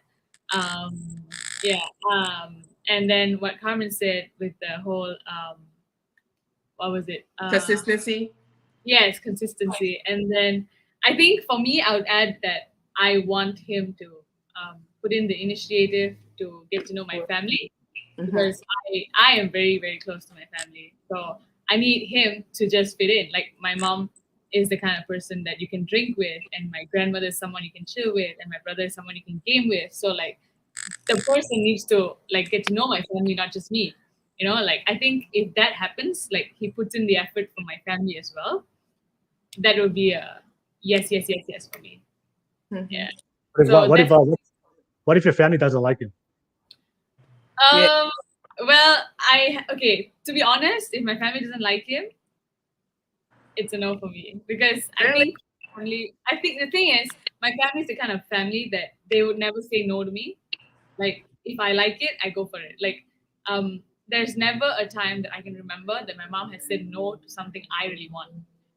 She always provides it to me and all that, and she knows that I can take care of myself. So if I like this guy, even if she doesn't like the guy, she wouldn't say anything about it, because she knows that if I like him, it's a yes. And so my parents are divorced, right? So like my mom has always got this idea of you end up with who you are, who you want to be with, and like if you don't like him or it ends badly, it's not my fault. You can't blame me for it. So like I think everyone's has to deal with the consequences of their own choices, right? So but yeah, if my family doesn't like him, it's very rare that they would tell me that. But if they do tell me that, then I think they see something way off that I probably don't. Because like the thing is, when you like somebody, you don't see the red flags. Yeah. You see them, but you ignore them. Yeah. Or like you're like, oh, red flags, woohoo! You don't like you tend to like just overlook the entire thing. So like if someone that cares about you does realize that and like say, I think something's off, I think you should just look into it. Like don't make huge decisions and be like, oh no, I don't want you, but like look like check it out, Yeah. So I want to ask you guys a really real question right now. I know that you guys said the things that you're not willing to compromise, but in your past, did you ever compromise those things with a guy in the past, and why did you compromise on those things? Even though you don't compromise it now, but in the past, looking back in your past, did you ever compromise it? And why? It would be me giving the person the benefit of the doubt that they would better themselves, like without me having to tell them. They would change. Yeah. I think I love the person too much that him not putting in effort with my family was like, okay, he's still shy, oh, okay, he's not okay, like it's not a norm for him to go in and say hi auntie and hug my mom or like acknowledge my grandmother or acknowledge my brother. So I was just like, okay, I can't, it's okay, I love you, Yeah. So, but I've done it before. That is why I'm actually very like, I overanalyze things now because I've seen it happen to me. So like, I'm always like, are you this person? Okay. So like, yes, it's because of our experiences. Like we feel the way we do right now, right? Like because of in dating. Mm-hmm. Okay. And those guys that you made compromises for, what type of guys were they? Because one thing I do hear from a lot of men, what the men are saying is like the guys that women are willing to compromise for are usually like the most attractive guys, and so I'm interested like how tall were they, how attractive were they physically, like what about him you just fell head over heels for this guy? that you just I gonna guess because compromise. you seen potential, but then you realized potential wasn't going to come. So you just, you know, that's when you realize, oh, okay, so this is how he's going to be. This is the job. He's, you know, this is as much he's going to make. And yeah, you have potential back then, but I don't base the guy off potential anymore. You have to have it now, you know, because that potential can get you in a lot of hopes and hurt and all that kind of stuff. So I was in a really unhealthy relationship for 2.5 years, and a lot of that, like, it started off with actually me being sort of groomed by this older guy, and I thought I was attracted to him because I thought he was very intelligent, and like he's an engineer, and so like I thought he was really smart. I looked up to him, admired him. But over time, like, it became a mentally and emotionally abusive relationship, to the point where I'm sorry, trigger warning, but I was SA'd by this guy. So after like on and off breakups, like the final breakup, I realized, you know what, this is not for me. Like, I'm not going to compromise like this behavior. Like I need to get out. Oh, okay. All right. Okay. So you just have to compromise. Okay. The guy was an engineer? He's an engineer. Yeah. Probably still is. All right. You guys, so all of you guys I know at this point right now, do you guys all prefer dating older men? Obviously you guys, I know Carmen, you're ready to get your life started. Thivyah, you're ready to get your life started. I mean, when do you guys want to start a family? Like, for you guys, when, like, what point you guys want to start a family? I already have 2 kids, so starting a family, I'm over that part. I don't know about that. Thanks. I do have a public guest real quick. Let me add him on real quick. I know he wants to add something to the conversation. He's been watching diligently, just to close off the podcast for tonight. So brace yourselves, ladies. He's ready to come on. All right, bring it on. Why did you say that? Why did you say that before I came in? How are you? What's up, Fatty? Come on, Will. It's much easier. That's the expectation. Fatty's much easier to set the expectation. I have a quick question. All the for 2 hours, I want this, I want that, I want this, I want that, I want this, I want that. We have standards. All right. Yeah. Oh, basic standards. No, everyone. That's great. No problem. My question is, for an adult man, a strong and independent man that doesn't need anyone to pay the bills and what do you bring to the table for him to pick? Can you elaborate, please? A good time. Peace. It could be alone and have peace. Well, what we human, what else more? Even if you say what a woman can bring, that's still not going to be you can bring it yourself anyway. So what the question what a woman brings to the table can go beyond, is never stops, inevitable. I can't say that word. You know what I mean? Yeah, but you are. Are you nervous now? No, I'm not. A guy shouldn't ask what a woman brings to the table. Are you Kevin Samuels? I mean, what is? I'm sorry.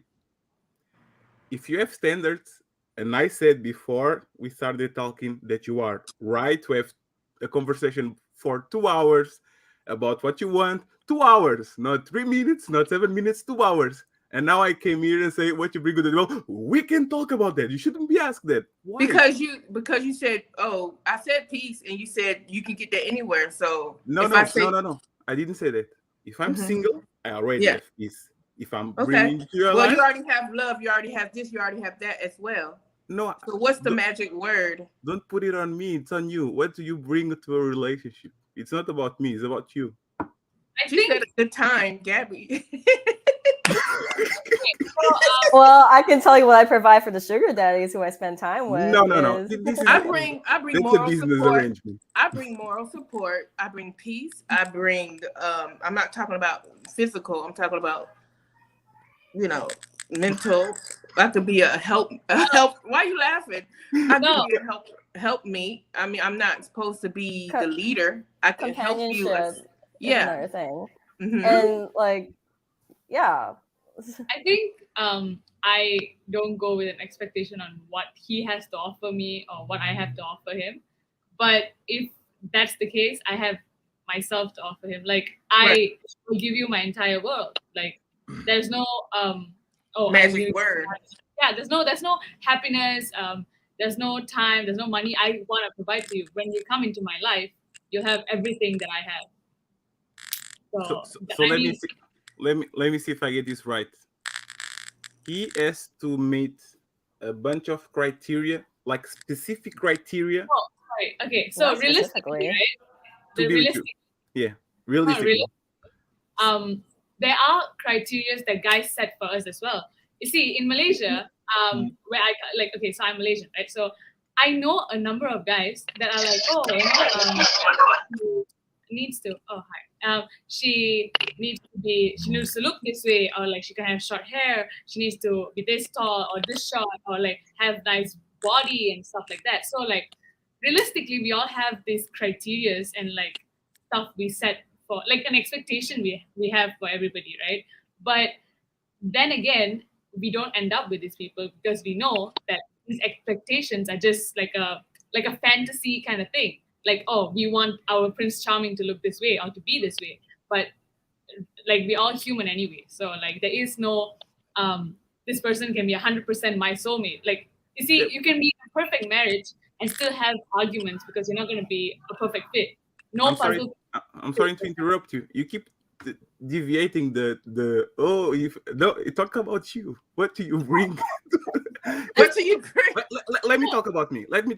For example, I go on a relation. She says, what do you bring to the table? I say, I can protect you physically. I can be your emotional rock. I can protect you financially. I am responsible. I have a father and a mother, so I know how the gender roles go and what I need to do to be a good father. I can be responsible with finances because I know how to invest, and I can fix a car. We can do that as well. It's the same thing. We can do that as well. So are you? So yeah. Tell me. Just like you said, you can bring peace. We can fix a car. We can. No. I didn't talk about peace. No, I'm just speaking in general. Like earlier, you said you can. You guys can fix a car. You guys can fix a car. Yeah, I can change. Yeah. Change a tire is not fixing a car. Yeah, I can change. Hey, that counts for something, okay? I can change. Oh, look, I can put brake pads on. Sorry? I could put on brake pads and change the oil. Queen. I'm from the country. Oh. I give it credit for. Basically, like women can do things that guys can do. Yeah. Well. So the point I'm trying to make is everything you're saying we can do as well, and everything that we're saying that you need, we can get it. It's vice versa. Carmen, you're not saying nothing special as well that we can't have on our own.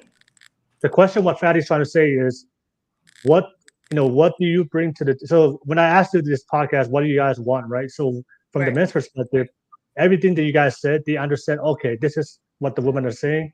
So this means what they want. So this is what I have to bring to the table based on what they want, right? Right. So what Fatty's saying is reversing it back to you. What do you bring to the table for that man that he wants?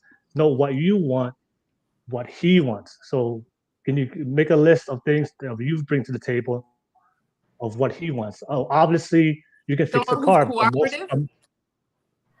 Okay. Yeah, keep it clear. I can kind of help answer that. And if you guys are familiar with the 5 love languages, I'm the kind of person who sort of meets all criteria, like, and I would like the same back. But in a relationship, and if I'm with someone who I want to invest my time with, I'm going to be there for them emotionally. I'm going to support them on their goals, their career. If they have like a new hobby they want to pick up, like piano, like, yeah, go for it. Like, I'll help practice with you, like that sort of thing.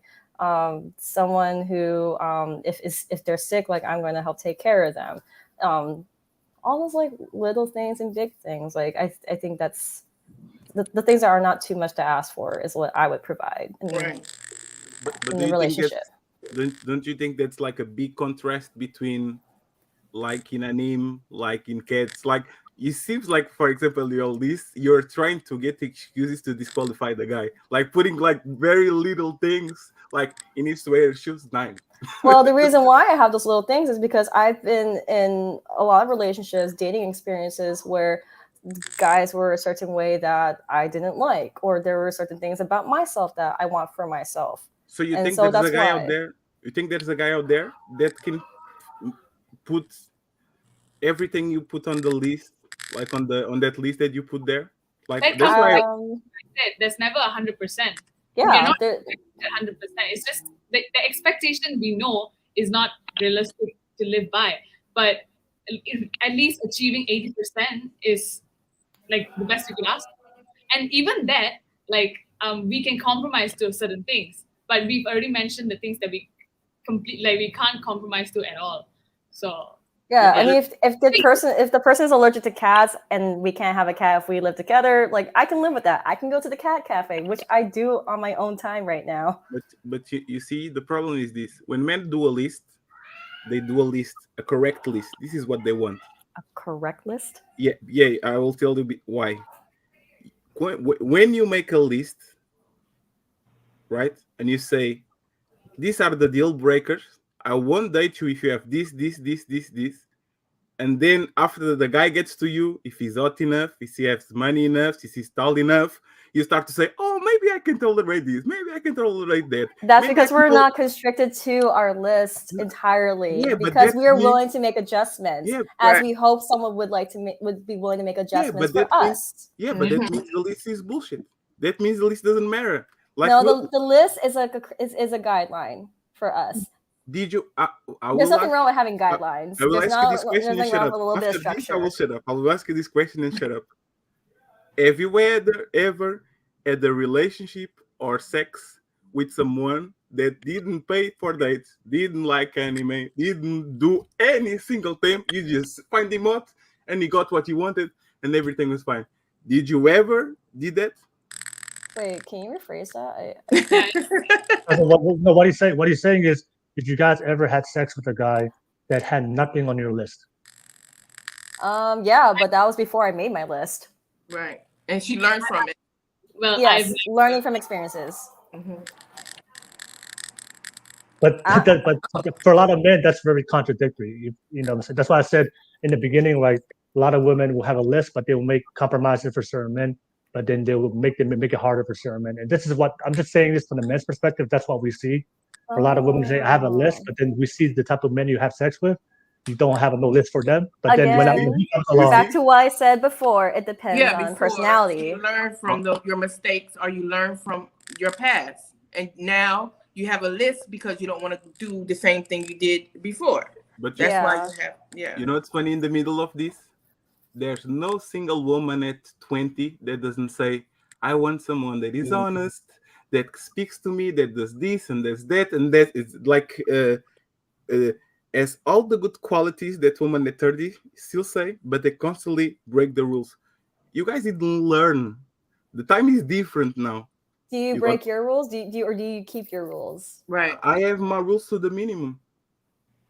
But my rules are my rules. If that's great. That's great for you. A deal breaker for me is a deal breaker. If I go to a stand and I said I want a red car, that's a red car I'm going to want. The problem with women is they say I want a red car. They go to the stand, they see a green Lamborghini. Oh, that's nice too. I'm going to get that. What's wrong with that? Yeah, someone can change their mind about their favorite colors. So the red is not a deal breaker. Yeah, it's not a deal. So it seems like you're trying to invalidate us because like we're saying that we're flexible. For me personally, it depends on the person's personality. If you're flexible, like the least is for. Don't interrupt me. I'm sorry. I'm sorry. Let's just go one by one. Yeah, I'm sorry. You was on me now. I'm sorry. Go ahead. So for me personally, like I said before, it also depends on the person's personality. I will be flexible if we get along, like chemistry wise. If we're having like good sexual tension, like yeah, like I'll make a bit of a compromise because like if we're getting along, I would hope that later on this person would be open to my feedback. Like that's one of the standards on my list. Like open to my feedback, vice versa. I would also be open to what they have to say about me. So like again, like it depends on personality as well. It's not just the physical. It's not just the financial stuff. So it depends. Like we said, it depends. You make rules, and then you get a. Sorry, I said before. Sorry. Let Patty finish, and we'll come back to you. I got you, Gabi. Let's take it one by one. You guys are having an open discourse, so to make it easier for everybody that's watching on the live show, for the quality of the show, let's just go one by one. If you guys want to have open discourse, go Fatty, and then Gabi, you have a chance to respond. Just listen to this. I'm not attacking you, so you guys are on the point. Like I'm trying to see what you're doing, what you're not doing. If I say I like I only date big boobs, big ass type of woman, and then you find me on the street with someone that is flat. If I told you those are my deal breakers, and in reality I get with someone that is not all that, those deal breakers are bullshit. They don't exist because for some reason I saw something in that woman that make me break my rules. She's nice. She treats me well. When I'm sick, she comes to my home. This is normal. But the problem is you come here and you say, this is my list. And this is my list. And you put the error, and then the reality proves that's not right. And that's why I told you about the red car. If you say, I want a red car, woman, imagine this red card is like a choice. You want a red card. Okay, let's go to the stand. You go to the stand, and then for some reason, the guy on the stand has a green Lamborghini. Most women go to the stand, and if the red card is there, but the green Lamborghini is over there, oh, a green Lamborghini, let me try that. And they change their mind. That means the standards they say they want usually don't apply when they see something that is worthy. When they see something that is worthy to say, shit, I was on my independent, now I met Christian Grey, and now, okay, let me go. Oh, I said I will never date a guy that's promiscuous. Then Drake, for some reason, calls me, and then I go because I like Drake and I break the rules. That's what Will was saying before. You guys make rules for betas. Oh, he needs to pay for one date. He needs to pay for this. He needs to pay for that. And then when the dinner is over, you pick up the plate with the leftovers. You go to the house to the guy that you want, and you give him the meal, and you guys fuck. This is known. Everybody knows that. Every man knows that man can get woman if she really likes you. There's no difficult woman. She might be difficult for me, but she's easy for somebody else because she wants to. And that's what you do. So you are making the rules for everyone just for say, oh, you need to have this paper, and you have this document, and you have this to enter in this club. And then you see other guy, hey, what's up? And walk in for free and just enter in the club. That's the problem. Don't say you have rules when in reality, if the guy is high enough, if he's hot enough, if he's tall enough, if he's Momoa, if he's Michael B. Jordan, you are breaking every single rule to be with him. We know this, and this is the problem. You say one thing for 2 hours, and then when I say, okay, so what do you bring to the table? Don't say that. That's the problem. We are not having an honest conversation because you guys, unfortunately, like you said on your past, broke the rules a lot of times. If the guy was had attraction enough for you to be with him. Am I saying anything wrong? No, I mean you're that's totally valid. That's totally valid, like the way you feel. But I'm gonna go back to what I said a while ago, is that I'm not a black and white person, and it doesn't have to be this way or that way. Like I can meet people in the middle, I can compromise, I can help what kind of characteristics I'm attracted to. And that's why I made a list, my standards list. They're standards, but also like they are things that I'm attracted to in a person, and this is based on my experiences, which is why I made the list. So I know what to look out for when I'm going on my first date with someone. Can So I I just- can't. I think your wish is a wish list, not a deal breaker list, and that's the Wish problem with this. I mean, you're not wrong. It could definitely be a wish list. You see, I think it's a wish list. Like, I like anime, okay, but I like manga. Can we reconcile on manga? Oh no, manga is too much for me. You see, And I think there's it's a wish nothing list. wrong with having a wish list. There's nothing wrong for wishing big boobs and a big butt. But if Yeah, you but- like someone and can oversee that, cool. That's awesome that you can do that. I'm gonna do the same for myself. I can overlook someone's weight a bit if like we vibe. If we have good chemistry, like I can break a little bit of rules, but I still will look at my list because I know what characteristics I am attracted to, and I can make adjustments. Depends on how I vibe with the person.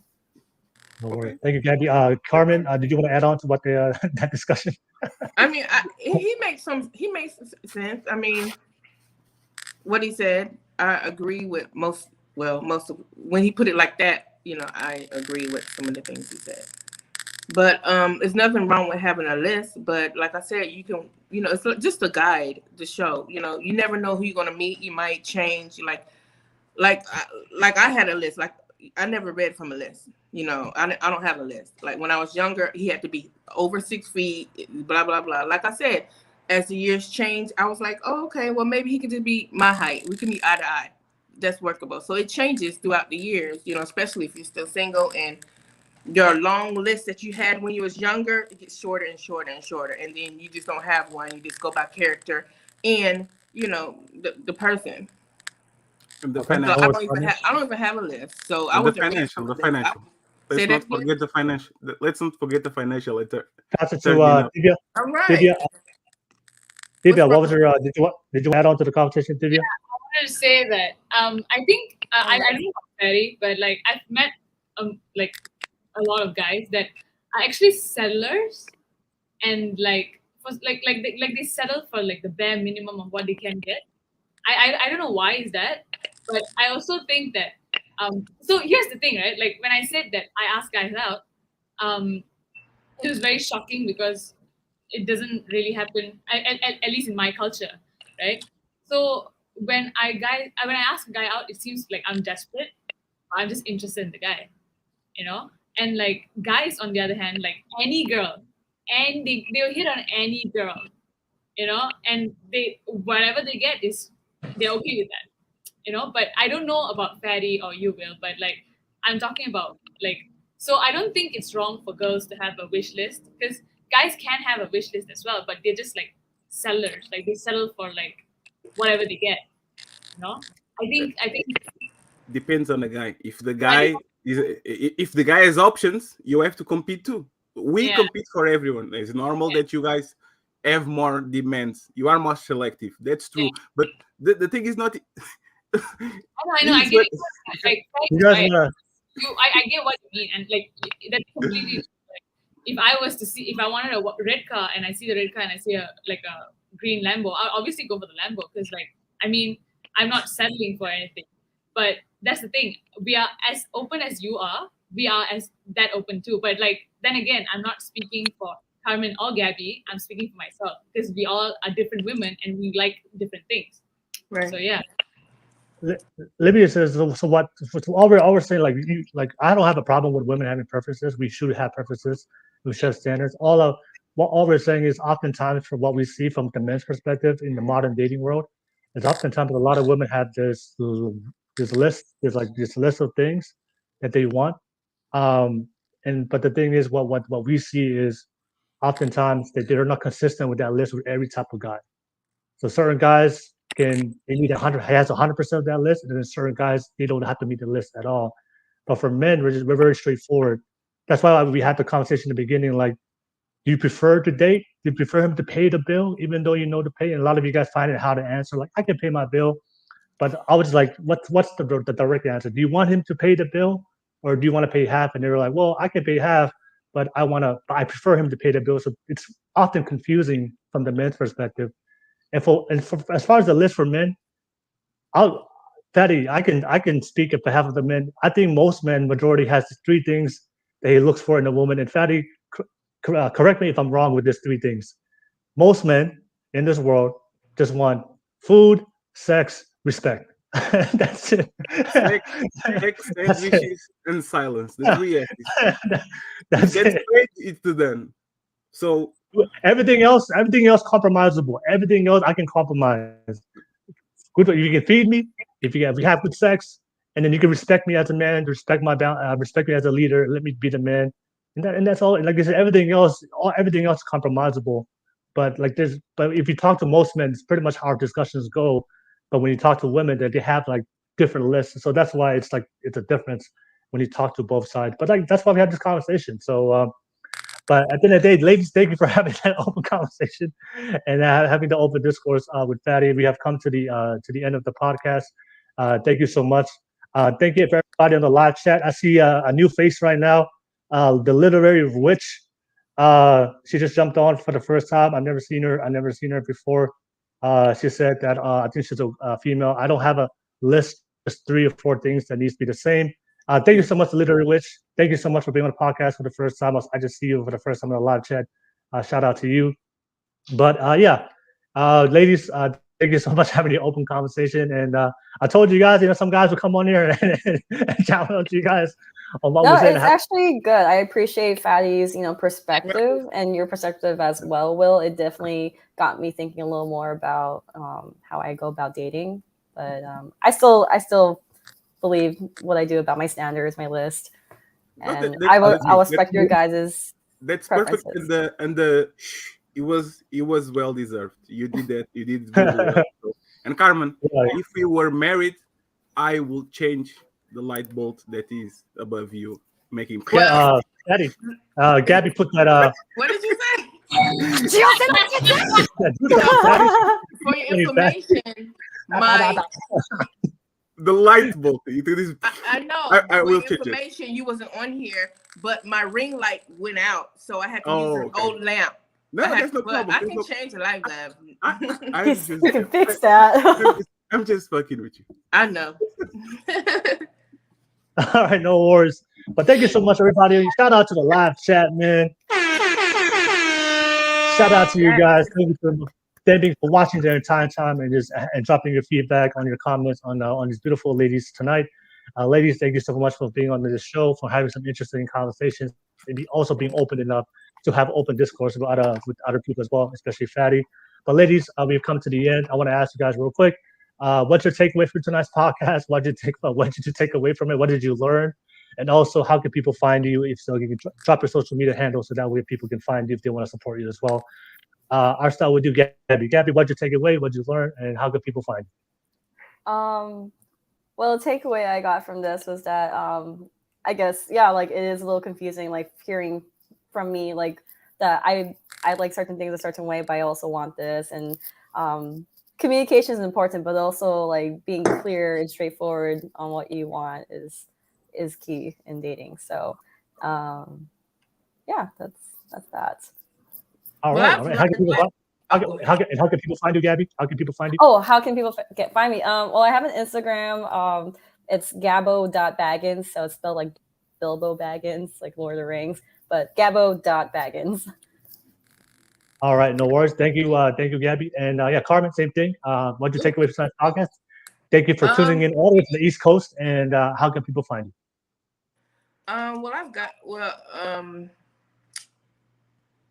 What was the question again? I'm sorry.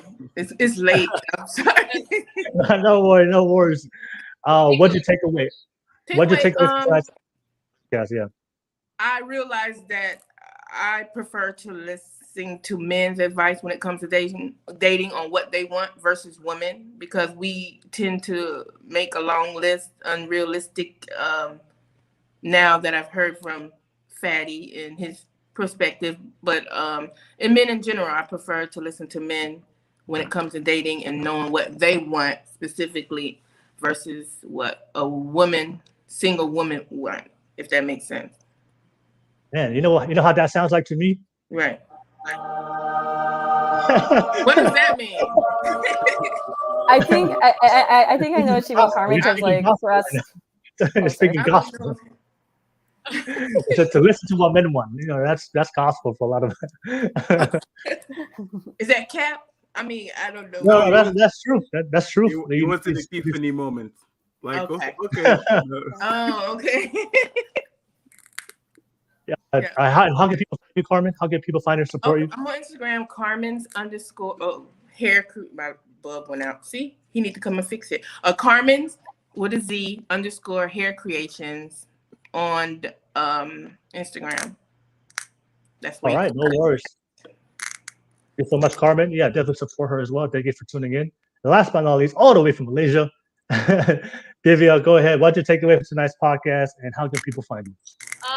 So Carmen said get men's advice for dating, but I think not all men are the same, and getting advice from different men is hard. So I think I'll just straight up ask the person I'm dating, like, what is your type? What do you want? Like, what is your expectation? And how do I live up to that? And like, if it works, it works. If not, then we can just part ways, go and find someone else, you know? Like, but my ways won't change, and I don't expect him to change his ways as well. But compromising, on the other hand, is you can compromise to things that are compromisable, I mean. So yeah. Okay, no worries. And Thivyah, how can they find you? How can they find you? It's Thivyah.kia78 on Instagram. No, wait, it's Thivyah_kia78 on Instagram. All right, no worries. Thank you, ladies. Like I said, thank you so much for being on tonight's show. Appreciate you guys for taking the time to have some great conversations tonight. And don't forget, fellas, they're all single, so you guys know what to do. Good luck.